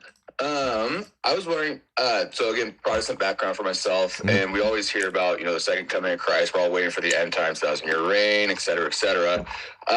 Is there parallels between that, what we, or the Protestants are kind of banking on coming in the Byzantine Empire? Wait, say that again. Is there a parallel between what? The waiting of not necessarily the end times, but the 1,000-year reign and the Byzantine Empire, which was just a touch over 1,000 years, where Christianity basically, from my understanding, ruled most of Rome. And no, I don't think there's any sense in which the 1,000 years is literal. So are you saying, like, is there a connection between a person who thinks of the Byzantine reign as 1,000 years compared to, and by the way, it was like 1,100, but. Right. Yeah. It was just over 1,100. It was, right. Yeah, you're right. So, and then also, all forms of Chiliasm are rejected. So we would just simply say that the 1,000-year reign is the same type of phraseology as, like, God owns the cattle on 1,000 hills. It doesn't mean that he doesn't own the cattle on hill 1,001. It's just a way of speaking in the prophets of a long, indefinite period of time. So you see that elsewhere in scripture. Thus, there's no reason to think that, the 1,000-year reign is, like, literally only necessarily exactly 1,000 years. It's just, and again, Constantinople I condemns the idea that the kingdom of Christ has a temporal significance. So you can't believe in any kind of Chiliasm. And postmillennialism, by the way, is not saying that Jesus comes after the literal 1,000-year reign. No, it's saying that whenever the kingdom is historically, right? And we have that in Paul where he says, then the kingdom will be delivered up to the Father. That's at the eschaton, right? So that's not saying that the kingdom has a limited temporal, it's an eternal kingdom, but it's an eternal kingdom in time and space. But there is a period when it is delivered up to the Father at the eschaton, because Paul says that. But that doesn't make it a purely temporal kingdom like, Judaizing would tend to think. Kyle, what's up? That's another thing with Chiliasm is it's Judaizing. Kyle, what's up? What's happening, J. Dyer?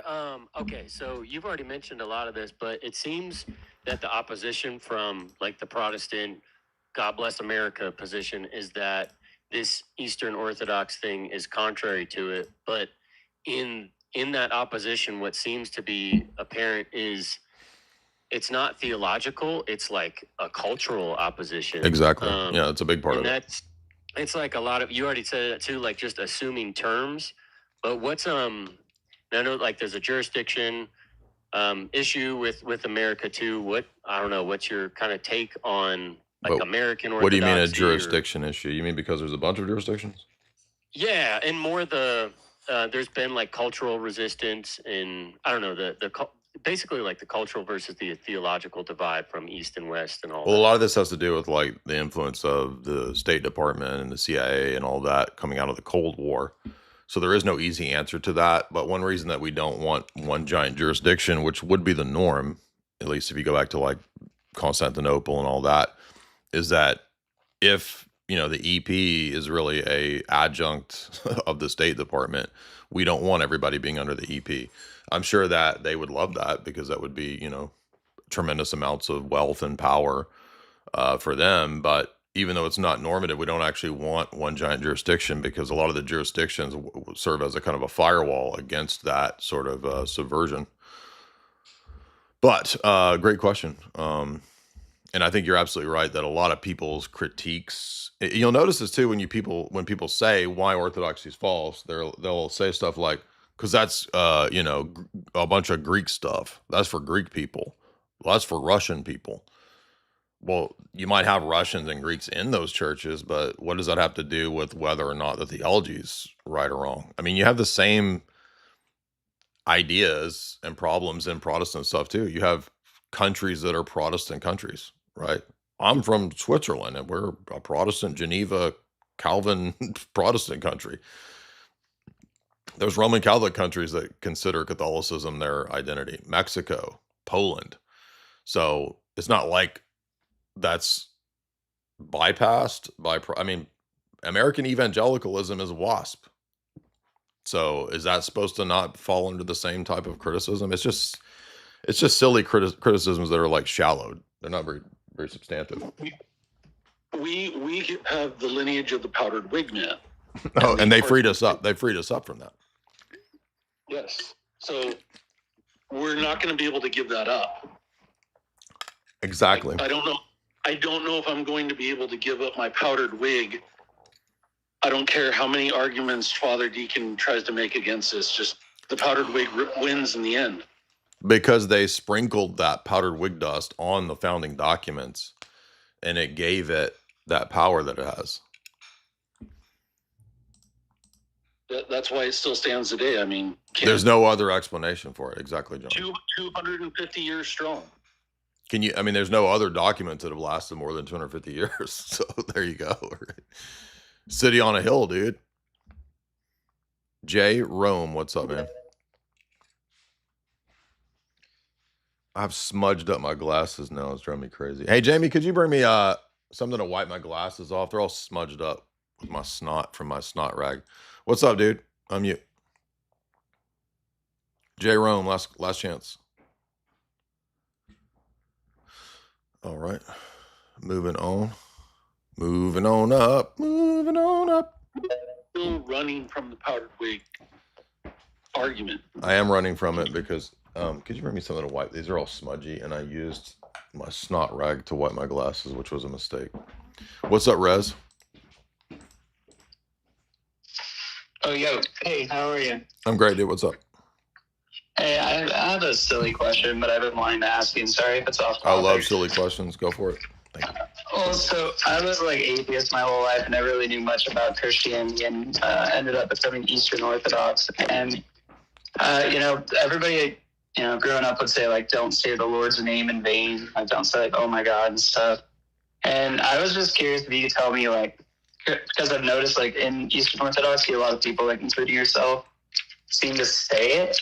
Like I don't say that. I don't say that in vain. If I say, oh God, help us, I'm being serious. I don't ever say that in vain. Okay, maybe I misheard. I mean, maybe I did one time, and I don't remember because I've talked for thousands of hours in the last 10 years. But typically, no, I don't think we should do that. And if I did, then I was in error, and I made a mistake, and I sinned. Nicodemos, what's up, man? If I'm watching a video and it's something awful and I say, God help us, like I'm being serious. I'm being 100% serious. What's up, man? So, I was watching Roots of Grip the other day when he interviewed Metropolitan Saba, and you asked him about Western Rite Orthodoxy. And I just wanted to know your opinions on that, specifically the parishes that use the Orthodox Adapted Anglican Common Book of Prayer. I don't know about that. I've been to one Western Rite parish in St. Louis, and it was good. And that priest is solid and based, but I don't know anything about adaptations of like Anglican stuff. What did Metropolitan Saba say about it? From what I recall, he said he hopes to sort of expand it. Yeah, I don't know enough about that, honestly. I mean, I spent 10 years in Latin Mass, or almost 10 years, 8 years. So when I converted to Orthodoxy, like going to a Russian liturgy, Slavonic liturgy, like to me, it wasn't that different. And in fact, in the Russian church, it takes forever because we do almost every part, including the homily, in Slavonic and in English. So I mean, or a lot of it, I should say. So to me, it was really not that different than, going to the Latin Mass and then following along in the Missal. So, but I think maybe for like American converts, that might be a little weird. But Sean, what's up? So I just, and once I started going to, Antiochian and Rocourt churches I've been to other Greek churches and OCA, but to me, it was just like, it never even was a thought to me. Sean, what's up? What's up, brother? How you doing? Good. What's on your mind? Good interview. Thank you. A couple questions, if I can remember them. You brought up how the doctrine of the Trinity and Christology were like the two main linchpins of like errors where they went wrong. Yeah, everything in Orthodox theology flows from those two things. Right. Would you also say that the doctrine of original sin and the error in that is also one of the biggest ones? In the West? Yeah, how they changed from ancestral sin to original sin, like us taking on Adam's guilt. Yeah, but that's an outflowing of an anthropological and Trinitarian Christological error too. So the only way that you could get the Western Protestant doctrine, even the Augustinian doctrine of original sin, is to collapse nature into person in Adam. And if you collapse nature into person in Adam, that's how you get the Mass Damnata doctrine, which is the same as the Protestant Reformers. Gotcha. Okay. And to collapse person into nature in anthropology comes out of collapsing person into nature in the Trinity. And that's the Augustinian Thomistic perspective. So that's exactly right. You're 100% spot on. Joseph, what's up? That's what all these silly online Latinizers don't even realize either. They don't realize that it's not a question of citing some anglicized text from Dositheus. It's a question of, are you distinguishing nature and person properly? Because if you do, and you understand Maximus is motive willing, then you wouldn't make the mistake of thinking that sin is natural or that sin is a state of being. It's stupid. Joseph, what's up? Joseph, last chance. All right. Hunchback, what's up, dude? Tell me about Notre Dame. You enjoying all the Muslims up there in Notre Dame? You up there hunching up at the top of the Notre Dame? What's up, dude? Yes, sir. Hey, great interview, Jay. Thank you. So I want to start this off by letting you know I'm coming from an angle of complete respect. I've been pretty agnostic a lot of my life, but you've turned me on to Orthodoxy. I've actually been to 4 divine liturgies, and it's been amazing. I just had a question about your tag argument. And it's pretty much where do we get the jump from? Because I have a video from Tag to Trinity. Go watch the video from Tag to Trinity. Wait, that's gonna suck all the air out of the room. Just watch that video, dude. Sparky, what's up, man? So we have a nice large audience right now, and Father Deacon is right here. Take your tag questions to FDA because we got over 2,000 right now. If I start going into this tag discussion, we'll immediately have 1,000 people, and then 700 people, and then 500 people. Sparky, what's up, man? Hey, I watched that debate, and it was really good. Or not debate, the conversation you had with Tucker. Oh, thank you. What's on your mind? And so you talked about like orthodoxy, and then like kind of more of like the, not conspiracy stuff, but it's like all the evil people kind of more or less influence the world in large ways. It's more like, now we know this. What do we do now? Like, what's the next thing? I mean, becoming Orthodox is the next thing. So that was the whole point of that interview. I mean, are you asking for like a political solution? There are no political solutions, dude. Now, I'm not saying you can't be involved in it or analyze it. We talk about geopolitics, macro, big level stuff. I think the, GOP, Democrat, theater puppet, WWF puppet show stupid. So if you're looking for a political solution, I don't have any answers for you. Silly, go ahead, John. So let me ask you one question, Jay.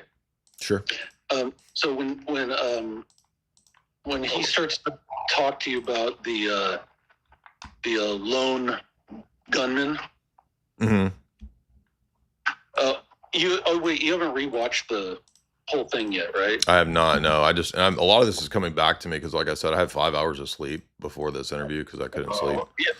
Yeah, because you guys start talking about lone gunmen, and he asks you like what you think if there's ever been a proof of like an MK type person. Mm-hmm. Now that's interesting. I thought that was an interesting thing because I was thinking about this because he really comes out of a world where like that type of stuff was never ever talked about. And if it was done in like probably hushed quarters, but you're not discussing that on the news. You're not. No, and I think Dick Carlson would have totally been like, that's retarded. So. Yeah, and so I think about that because he does have guests on beside yourself who have alluded to that type of stuff, and that's always interesting because not only one in academia, or I mean, similar to the thing where these guys are getting butthurt about the Rosicrucians or something. Yeah, it's like. It's so weird that stuff exists and it's actually provable. But then you get a guy like him, and I remember back when the first time he went on Jones, like back in like 2012 or something. Yep. I mean, at least he was thoughtful enough to be able to go, see what he has to say. But you did see him start to take in like what Jones had said to him on that interview. And say like, that's weird because I am actually seeing these things play out in reality, and come to the conclusion that like news people are really cut off from like reality. Yes. To where they would never even entertain the idea of like there was a good part, like a lot of times people will just say like, okay, every single person is in on something. Right. Whatever the conspiracy of the day is. It's like all the news people have to be in on it too. It's like, actually they don't. Right. Because they don't live in a world where people even entertain that as a possibility. So. Yeah, I think that one thing I noticed with this type of stuff, like, and I think, I don't remember if I said this in the interview or if I said it to Tucker when we were just eating breakfast or whatever, but I think that like the level of the information when you, and I'm not trying to brag, but like if you read Brzezinski and Kissinger and Jacques Attali, and, Klaus Schwab and, David Rockefeller, and you when you read those types of texts and you read, white papers, Rand Corporation stuff, you're reading at a level of a Brzezinski or a Kissinger, which is a very high type of level. So people that, for example, get like an international relations degree, they might read one or two of those texts, but they're not constantly reading those texts. So the type of discussion that you would get at that level back in the 1960s and 70s would be something that would be more like a classified, trilateral commission level discussion.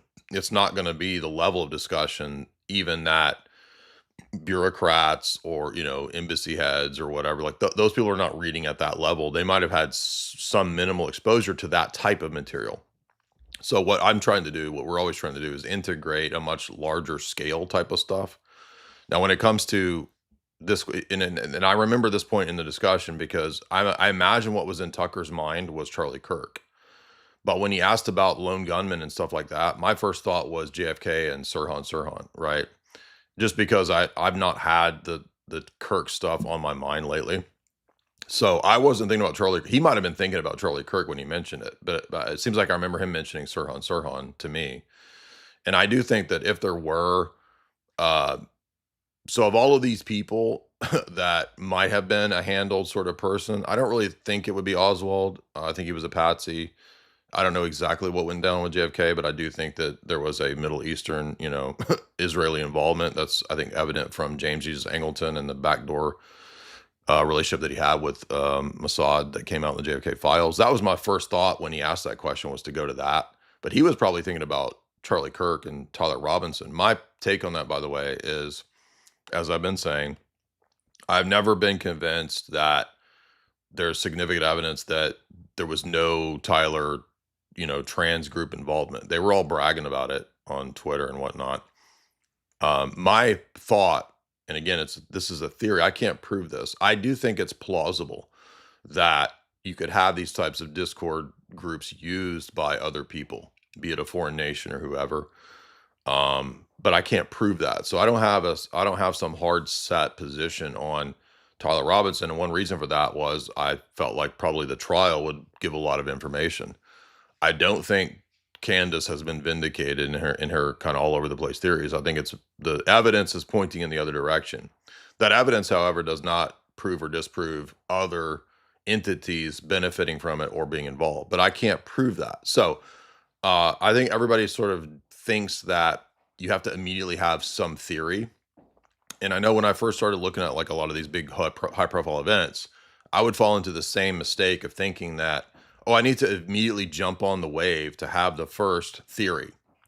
And then you get everybody with their pet stupid theory about Charlie Kirk, and they're just doing that for the algorithm to get all this traction. So there's a lot of conspiratard stuff that I absolutely think is crazy about the Kirk stuff. I don't think there's tunnels or any of this exploding microphones. Like all this stuff is just silly to me.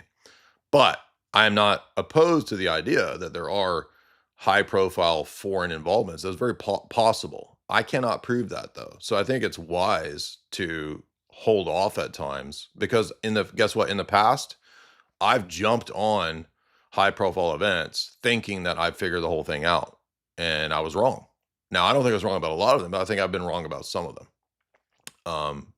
I'm thinking back to I think I might have been wrong about there was an event where a Muslim dude attacked, what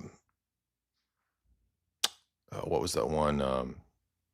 Chattanooga or Knoxville. People have already forgotten this one. And I think I probably got some things wrong about that one. That was like 10, 12 years ago. Nobody even remembers that one, and part of that has to do with I don't think all of the events are fake and staged. I do think there's a significant reality to Muslim people popping off. Now, that doesn't mean that those groups aren't handled by other types of groups, and we've actually seen that borne out. But I I did the exact same thing when I was kind of coming out of a lot of normie thought back in the 2000s when I started questioning the Big 9 event. My immediate thought was, well, the Muslims are all patsies. So Islam must be some tool that, or some scapegoat that isn't as bad as the West makes it out to be. That's when I'm talking about in the 2000s, right? But I didn't know anything about Islam. I didn't believe Islam. I was never interested or tempted to become a Muslim. I'm just saying, I did not study it. I didn't know what the Quran really said. I knew that they taught, Jesus was a prophet. He wasn't divine. I knew they were anti-Trinitarian. I knew all that stuff. But what I'm saying is that I think Tucker's at that stage, which some people go through. I remember going through this thinking, oh, if 9/11 was not exactly what we were told, there's a lot of questions about it. Oh, then maybe the Muslims aren't as bad as we're told. I don't think that anymore. So I changed my position on that. On the note, since you brought up Brzezinski, I mean, wouldn't you say that if you saw the Big 9 and then you went and read Grand Chessboard and or got a hold of the PNAC documents, that wouldn't be something that you could refer to in hindsight and say, oh, this seems to me like somebody's alluding to something that's going to come in the future? You mean what specifically? What in the future? Well, both PNAC and the Grand Chessboard allude to a Pearl Harbor type event that's going to happen. No, that was some of the strongest things that convinced me that it wasn't true. 9/11, what we were told. Right. Okay. So yeah, that's what. So I would say, but you wouldn't. But then I'm saying you wouldn't necessarily qualify those statements as people within the higher ranks having foreknowledge of something and maybe giving off a kind of, tipping their hand kind of thing? No, I do. I think that people at that level had planned and did know what was going to happen on the Big 9 event. What I'm saying is that my initial thought after coming to believe the Big 9 event was an inside job or was arranged by that level of people was to then think, so then they're using Islam and Islam as a scapegoat. But what I'm saying is like, that didn't make me pro-Islam, but I didn't realize Islam was as bad as it actually is. And I'm saying that you can have both of these positions be true. You can believe that Islam is a terrible, horrible cult that's being used to be imported into the West, and believe that 9/11 was an inside job. I can believe both of those things. Why? Because Islam is not a single monolithic entity. There's a lot of sects, much like Protestantism, where these different groups and sects can be used by Western intelligence. And I think that's been proven now with Al-Qaeda, with ISIS. Those are essentially Western proxies. I think that's 100% provable. So that's the explanation, but it's not all of Islam that's either good or bad, is what I'm trying to say. So to study Islam helps you understand, I think, how Islam can be bad, and it can be used by intelligence agencies and be the patsy for the 9/11 event. Because I think bin Laden was a cutout. I think he was always probably working for Western intelligence. So in other words, it's not mutually exclusive. But I think most people wouldn't even be able to say that Islam was used on 9/11 as a patsy and Islam's bad. It's like people are caught in dialectics of thinking, I have to choose between Hamas or Zionism. No, they're both bad. Why can't I choose both of those as bad? Does that make sense? Do you guys understand? Am I being too wordy? Am I not making? No, I mean, you make sense to me. The point, I think one of the point I was drawing out of it was that it wouldn't there's a contingency now, like if you look at the discussion, let's just say hypothetically around the Charlie Kirk thing, is that it's getting a lot harder to ask questions like, hey, I read this in the grand chessboard. Do you think that this is something that is foreshadowing what happened in hindsight, right? So it would be, that's not considered to be, in certain circles, that wouldn't be considered to be something that you would do in this particular case with Charlie Kirk. Like, you're not, you see what I'm saying? Like, if somebody says, points out that Harrison Smith had the text message that he had, right? Mm-hmm. And then the thing happens in the text message. That's weird, right? Yeah, no, I think that's an interesting piece of evidence that points in the direction of possible foreign involvement. Yes. Yeah. Okay. Yeah. So I think people do go off the deep end. Obviously, the entire internet goes off the deep end with theories and all of that type of stuff.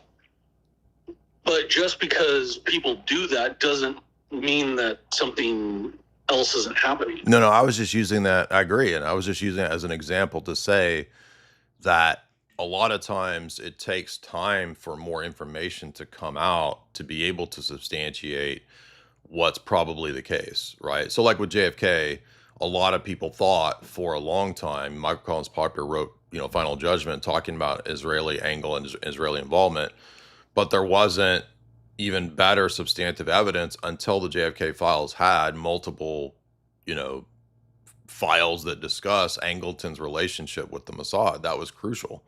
So that helps substantiate that theory has credence to it, right? And I'm saying the same thing with people immediately saying, oh, I know what happened with Charlie Kirk and this. And I'm like, I don't know that you know that yet. Maybe that will be substantiated. And I'm just saying that a lot of the theories have not been substantiated. I think a lot of the evidence has pointed in against what Candace has argued. But that doesn't necessarily mean that there's not foreign involvement. I told you, John, you were in the chat group. I said right away, I was like, I think that certain foreign entities probably used these Discord trans groups, because that's a repeat pattern of people in Discord groups very easily being goaded into or prompted into these kinds of actions. It's also not even necessary to have that. I mean, there's enough people in the public that have been mind fucked with MK Ultra that you don't even need to have some handler managing an entire operation. However, with a high profile situation, I think you could have that. So I'm being very measured because I honestly can tell you I don't know. I was texting with Kurt Metzger for like 2 hours yesterday, and we were going back and forth about this because he's all on board with, like, you know, Jimmy Dore and Candace type position. I'm like, look, that may be the case. I've not seen yet the substantive proof of that, and I don't think the trial is pointing that direction. And they'll say, well, but trials can be, you know, mismanaged. Look at Alex Jones. I understand all that, but I'm just saying it's going to take time probably before I have a solid position. But I can tell you what my intuitions are, like the Harrison Smith text points to. That seems to be a plausible scenario to me. But I'm just saying I don't have 100% proof on that. I don't have 100% proof of exactly what went down on 9/11, but I don't believe the official story. And I think that the strongest evidence, here's another point I want to make too about this. People get all obsessed with 30-06 and bullets and physics. And dude, most of these people have no idea what ballistics physics. I don't know shit about that. People don't know about that.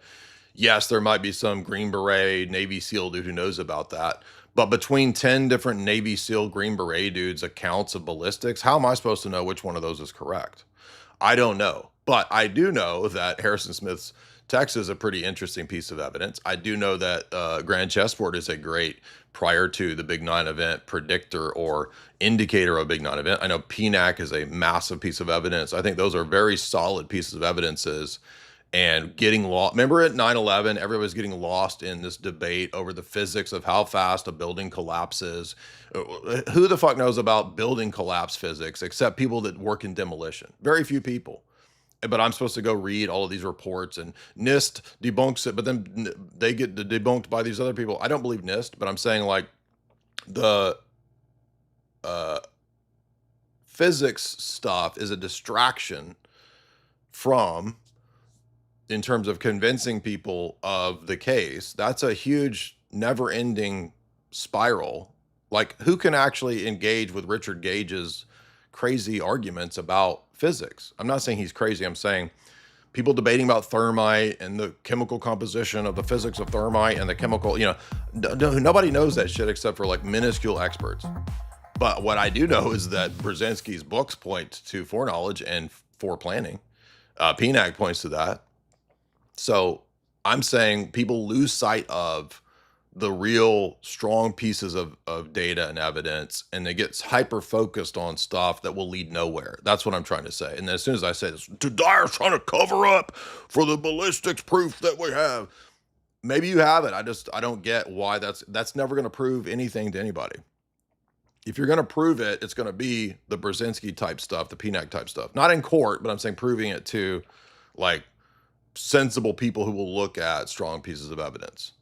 That's what I'm saying. Well, the way the internet operates now is a result, and we talked about this years ago, not even in relation to anything currently happening, is the reason people think everything's fake or think they're, you know, the average person now, whereas something we would have thought 20 years ago, you know, when you're a newbie getting into conspiracy theories, the average person is capable of making those connections now in some capacity. Right.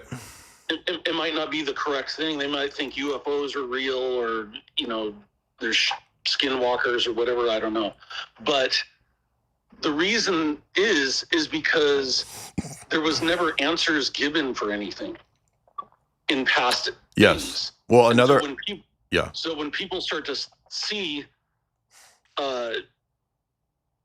answers not being given, and you know, just like especially in the Charlie Kirk thing, it's like they're gonna jump on the first attempt at an explanation. Yeah, right. I mean, it's not necessarily anybody's fault that you could pin it down to, but it's just like literally Trump has no interest in, like, the Charlie Kirk thing. Like, he never talks about it. He never even discusses his own attempt. Dude, he addressed it in AI video, right? Wasn't he like an AI video when he addressed it? Who? Trump. Oh, I don't know. It was really weird. Well, another thing too that I noticed is, so back when we were writing about a lot of this stuff, you know, in 2012, 13, 14 with Patrick Henningsen, and we covered a lot of these high profile events, Patrick always made this point, which I thought was very important at that time, that what everybody wanted and expected, what the system wanted at that time, was trial by media, right? So mainstream media had a lot more power back in 2011, 12, 13. And so what they wanted was the ability to not go to trial and have this stuff like adjudicated in a court, because that's a lot more difficult to mess with or screw up than it is to do it through media. They wanted everybody just to accept the media's assessment. And one of the things that was very sus about a lot of high profile events was that the FBI would come in, they would immediately say it's a terror event, and then there's no more, you can't look into it. The FBI would basically classify the event. And so we could never know exactly what was going on. We just have to go by the narrative that, and they literally tell us to stop asking questions. right. And that makes people more suspicious. And now what I think is happening is, because mainstream media has basically lost a lot of its power, now they want trial by social media mob. And so everybody can just then have the most popular theory, and that's supposed to be the thing that convicts people. Well, that's not how our system works. You're not convicted by either mass media or by social media mob. I mean, when I see the retarded shit people say about me, I don't want these people convicting me of something based on the theory. Like, they go to me being in a silly joke picture with Wicca phase, and they say that I'm a Satanist because we stood in front of a B movie set, and that's supposed to be proof that I'm a He's Satan. good music. He's all right. He's good. He's good music. I wanted to ask you a question, but it's kind of off topic a little bit with the Charlie Kirk stuff. Okay. It's more about like Hollywood and movies. Okay. I know you're a big David Lynch fan, right? Yeah, I like David Lynch. Do you think that like he knew? Because like I think you pointed out there was like sigils or like in the background of. Yeah, it's in season 1 and 2 of Twin Peaks. Yeah, like early. Yeah. So did you watch The Return? Yeah, did a whole video, wrote an essay on it. Oh, okay, you did. Okay, I gotta find that. But my question is, do you think that like being Orthodox and like being spiritual, does that like being interested in horror a lot, does that like seep in your subconscious and like fuck with your head spiritually? I mean, I think if you made it into something that you were like obsessed with, or you overindulged in that kind of stuff, yeah. And I mean, it depends. Like a lot of times, Jamie and I will turn off movies if they're too gross or degenerate or too, I don't like body horror that's really, like, obviously I have limits. So, but no, I don't think that horror itself. I mean, the Book of Judges is a horror movie, so I don't think horror itself is necessarily the problem. It really just depends on your time spent, or too much time spent with it. Ember, what's up? I've seen conspiracy people be wrong a lot, and I've been wrong in the past, so I want to avoid that. And if people can't handle the fact that, I want to reserve judgment, like what's wrong with me reserving judgment on some event that we don't even have the details for yet? I think that's a wiser position than immediately jumping on. I mean, just look at Candace's theories. Like, they've evolved from like one crazy thing one week to the next crazy thing the next week, the next crazy thing. I mean, everything was hinged on Mitch Snow for like 2 months. That guy was a total fraud. That was totally obviously ridiculous and retarded. And nobody even talks about Mitch Snow and the Fort Huachuca meeting of the generals, which is all retarded. Like, if you're going to plan a high-level unaliving event, you're not going to be meeting with 11 generals and Erica Kirk at a military base, and we're just supposed to take this dude's word for it. And that guy was exposed as a total fraud. And now, forget about all that. Let's just go on to the next, no, it's the people in the tunnels this week. Oh, no, next week it's the time-traveling, CIA technology of whatever she got from Project Camelot. I mean, it's just, that shit's stupid, dude. And I mean, I don't know what Candace's motivations are. I don't have any personal qualms with her. I've never talked to her, never interacted with her, except that she called me that guy, which was funny to me, because Tim Gordon got his documentary eventually sold on her website. I had nothing to do with that, by the way. That was all Tim Gordon, because he's friends with her husband. I forget that guy's name, but so when Candace played the clip with me on there, she was like that guy said. I was So you don't want to just say like Jay said, but whatever. Ember, what's up? Unmute. Hey Jay, how are you? Good. Kind of off topic, but I found something that Tucker said was interesting, and it kind of dovetails with what you've been talking about, where we're kind of reaching the limits of classic liberalism and liberal democracy. And That's really what I was trying to get at. Like, I wasn't even thinking about this being a thing that would make all the Protestants mad. I was really just trying to critique classical liberalism, but go ahead. Yeah, and I found that pretty telling that he, right at the end, goes, I don't think anybody favors dictatorship, but I think we've reached the terminus of what liberal democracy and classic liberalism provides. And my question is kind of like, you brought up that maybe Byzantium maxing is a multi-generational project, but like, how do you see that happening, in a generation from now? Is there going to be a delineation between, I would say, hypothetically, like the apostolic churches versus the Protestants? Like, who in that situation kind of takes power in a situation like that? Have you even thought about that? I know it's mostly conjecture. No, I think it's a multi-generational project to permeate the empire, exact same way that the Christians permeated the empire. But again, our project is not first and foremost political. So, it took us it took Western civilization several centuries to get to where we are. It's probably going to take several centuries to move in a more a more holistic, flourishing direction. So that's why your offspring, your children, those are the things that you think about and change. We got to think like Lord Rothschild thought, right? Like Lord Rothschild was successful by taking over the West by thinking in terms of like 2, 3, 4, 5 generations down the road. The biography says that. So we have to think that way and not be coaxed into thinking that the solutions are going to be some sort of like political election. We're going to fix Western civilization tomorrow by having the right wing government. None of that's going to work, dude. I mean, in the short term, it's going to be a long-term project. Right arm, what's up? By the way, Jacques Attali even says this. He says that when we put all this into place, he says we have to worry about the Christian reaction and Christian theology. And he says Christian theocracy, which he means any form of like Christianity speaking to the culture and to the civic environment. He says that's the last thing the global elites want. They want Christianity cucked, just being a private relationship with you and Jesus. They do not want anything that speaks to culture and society. The Rothschilds themselves even said that they were big promoters of religious liberty and religious freedom precisely for that reason, to remove Christianity's cultural influence. That doesn't mean I'm saying that we're engaged in a giant Byzantine political project to take over the West. Like, every time you say this stuff, people are so dumbed down and stupid, they automatically assume that you're saying, so you're saying that you're a Christian nationalist who's trying to take over the government and enforce a fascist theocracy to force everybody to convert to Orthodoxy. Never said anything like that. What's up, man? I'm you. Hey Jay, I liked your appearance on Tucker. Thank you. Hey, did you at all talk with him afterward about him being a Protestant and you criticizing his positions or anything like that? Yeah, for immediately after, the next hour was just about that. Oh, that's awesome. So I have a question, and just keep in mind I'm a slow boy.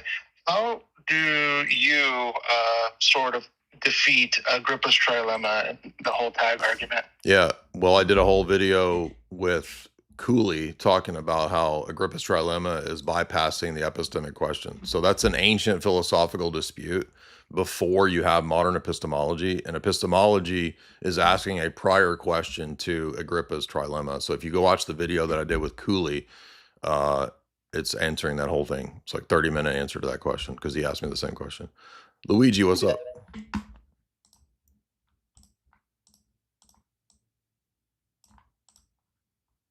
Luigi, I'm mute. So I think we'll have to do a part 2 because we've only gotten like 30 minutes into this. So I have a show. We're going to go live here in a little bit with Father Ivanov on Transfigured Live to discuss it. And then I'll probably do another stream to finish the rest of this Tucker show later. What's up, man? Hey, Jay. Congrats on your Tucker appearance. That was awesome. Appreciate it. Yeah. I just had a question about, I still have a lot of classical liberalism, I guess, ingrained in me. And I have a question about specifically like the American Constitution. Like, say in your ideal government or your ideal nation, what would your critiques, I guess, be of the Bill of Rights and stuff like that? That's really my question. I've got like probably 10 podcasts where we've done that. So if you come over here to 4th of July, we did a podcast where I critiqued all that. And they can admit that right here called Americanism, the Good, the Bad, the Ugly, Hellfire Club, and Mac and Me. So, and I refer to the older critiques that I did of Jordan Peterson's classical liberalism. So I would say check out any of those. FDA, do you want to say something?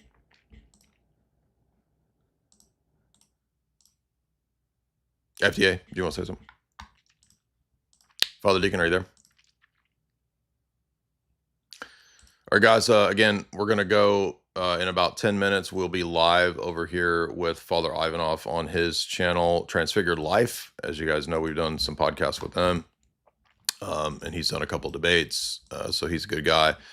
And we will be talking about Protestantism being mad, big mad over the Tucker interviews. So look for that here in a moment. I know we got a lot of super chats. I don't think we'll have time to read all these super chats. So I'm going to tell everybody to come back because their podcasts are usually 40 minutes to an hour. So we'll do an hour with them and then we'll come back over here and we'll do the part 2 to this. And then I'll do the super chats for you guys. I don't want you guys to think I'm not going to do them. I will. Zoomer, what's up, man?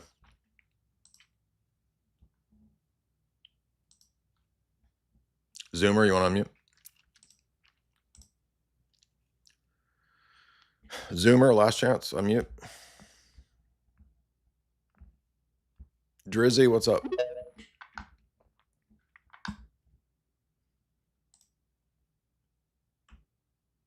Drizzy? Hey, what's up? How you doing, Jay? Good, what's up? Doing pretty good. I just wanted to ask you about the deaconess scandal that happened in 2024 under the Alexandria Patriarchate in Zimbabwe. So I've been reading some articles about it, and like I understand like some of the history behind the deaconess and whatnot, and from what I've seen, like it seems like there really hasn't been a final judgment or conclusion. And I was just like wondering if you knew anything on what, about on it. whether there's deaconesses or on his case, on that specific instance. Yeah, that specific instance, like whether she was corrected and you know is not. I've heard that they were, but I don't know if that's the case. But I mean, what would one errant bishop prove or disprove? What does that have to do with anything? Yeah, I just wanted to ask because I had a friend of mine ask me about it. Like I'm an Orthodox Christian, so I was just looking into it and just figured I'd see if you knew anything about it. I don't know the resolution, but obviously it's not part of the tradition of the church. I mean, you could look at we did a whole talk with Father John Whiteford on my channel about that whole issue theologically, and he has a really good assessment of it. FDA, do you want to say something? FDA, you want to unmute? Yeah, sorry, I was having some problems. It's okay. Connect. I'm with you. As far as I heard, because of the backlash and stuff like that, that the priest under the Alexandrian patriarch did get in trouble. Yeah, that's what I heard. I don't know though. But I can't pull up the document right now or whatever. That's just what I heard. Yeah, and again, deaconesses in the early church had nothing to do with a sacerdotal role. They were basically just people that were helping assist women be baptized. That was about the extent of the role. There's no evidence that it was anything to do with the Eucharist or a sacerdotal, level of ordination. And everybody knows that the whole push for that is to get women priests. That's the whole purpose behind it. What's up, man? Kay? Yeah, hey Jay, one question. Can you give me your perspective on faith and reason? Because I'm, influenced by this scholastic hyper-rational idea, and what is the right balance in orthodoxy for this, and especially on mathematics. I don't know how to relate that to mathematics, but I don't think there's self-evident truths. So I don't think that there's such a thing as this Enlightenment idea of like the Protestant pietist idea of a leap of faith. I think that reason itself presupposes some religious commitments. So, and I bring that up to Tucker. So I actually think reason itself is a faith commitment. If you watch the debate that we did with that college guy, that guy doing his degree in ethics, the majority of that debate ended up being that very question. So if you want a real good debate version of what I think on that, scroll back down here to the debate that we had with Jack Sazer. He's doing, I don't know if it's a master's or a PhD in ethics. We had a really good, chill conversation, and I ended up arguing that his whole secular ethic is a religious commitment. Meaning, and he tried to make the argument that, no, I don't believe in faith, I believe in pure reason. And I was like, no, your commitment to pure reason is 100% theological. And I think I demonstrated that in the debate. It was actually my highest percentile win I think I've ever seen. I'm not trying to brag. I'm saying like the stats were 84 or 85% that I won. So I don't think I've ever gotten that high in a debate poll, but he was actually a really cool, chill guy to have the debate with. I don't think he won at all, but I think he was a nice guy. And a lot of these sort of secular, agnostic, atheist type people are not nice. They're nasty to deal with. But this guy was pretty chill about it. So it was a good demonstration, in my perspective, of what I think about the place of faith and reason actually is. Ellie Nix. Yeah, go ahead. I was going to ask, well, you and I have talked about this. You have to understand that part of the Western paradigm, and you certainly see this spelled out in Roman Catholicism, is when it comes to knowledge, it puts faith and reason in kind of dialectical tension. Aquinas does say they do overlap, but they would never, a Roman Catholic or Thomist would never say faith grants you access to knowledge and knowing something. They say grants you maybe, access to the object or something, but they have faith is specifically not knowing. It's a different kind of mode or something like that. And I think it's important for us to point out as Orthodox, we don't have that view of faith and reason. Does that make sense? You and I have talked about this, like the way Aquinas, spells out. And yeah, I mean, a Thomist would never say that that reason is faith-based. They would never say that. And vice versa, that faith gives you genuine access to knowing something. Eli, what's up? What's up, man?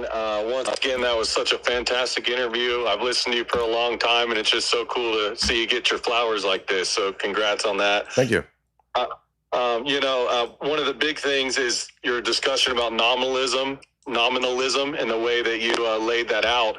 And I saw on the timeline a lot of angry Protestants who were not understanding the connection between Protestantism and nominalism. And I think, through listening to your content and actually understanding its problems on the face value, something that doesn't get brought up a lot. But, when you're having a debate with a Protestant and it gets down to offices and authorities and the seat of Moses, they have this paradigmatic level idea that these things were just linguistic titles slapped onto the person who happened to be in charge, and not an office with an actual real spiritual ontology that's instantiated by the person, but not identical to the person holding it.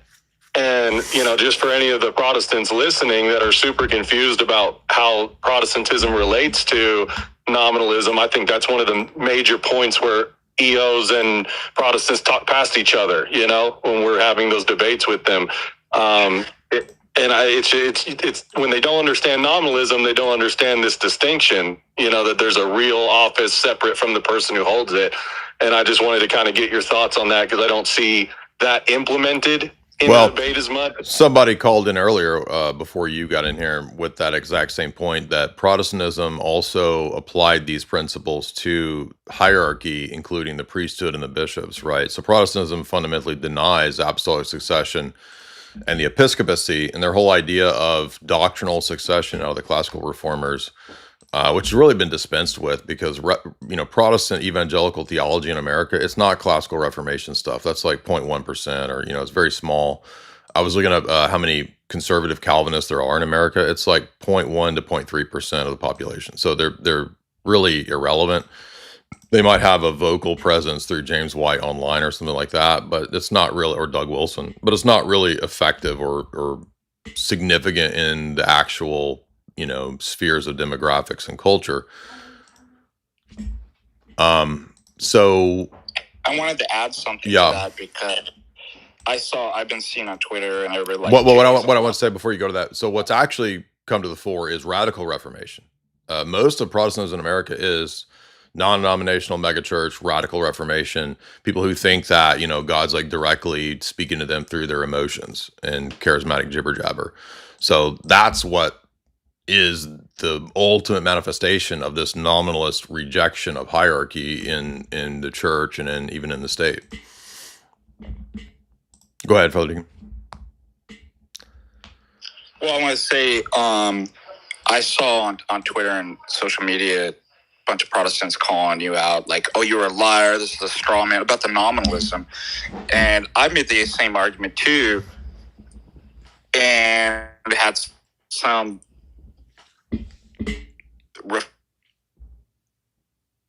reform dude like losing his mind, like he's lying, blah blah blah. Westminster Confession says this. They're not understanding. First of all, I don't even know if they even know what nominalism. I don't think they do. My Protestant pastor didn't know. But we're not saying that every Presbyterian. You're cutting out. I apologize. We can't hear you, Father Deacon, so you're cutting out. Yeah, we're not saying everybody explicitly affirms nominalism and the denial of universals. The argument, again, was from Heiko Oberman's book, famous Lutheran scholar, that Gabriel Bile and William of Ockham significantly influenced Martin Luther's doctrine of justification, which allowed him to have a severance between the name and the actual reality, between being justified or righteous and you being filthy rags. That's the argument. Not that everybody's self-consciously a nominalist. But I don't even think most of the people even listen to the interview. So, guys, we're immediately going to transition over here to Father Ivanov's podcast. We'll be discussing a lot of the same topics.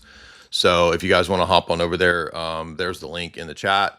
And then I will be back after that tonight, this evening, to do part 2 of this interview. Thank you guys for hopping in. So come back later. I will do the super chats. We got several of those. I got to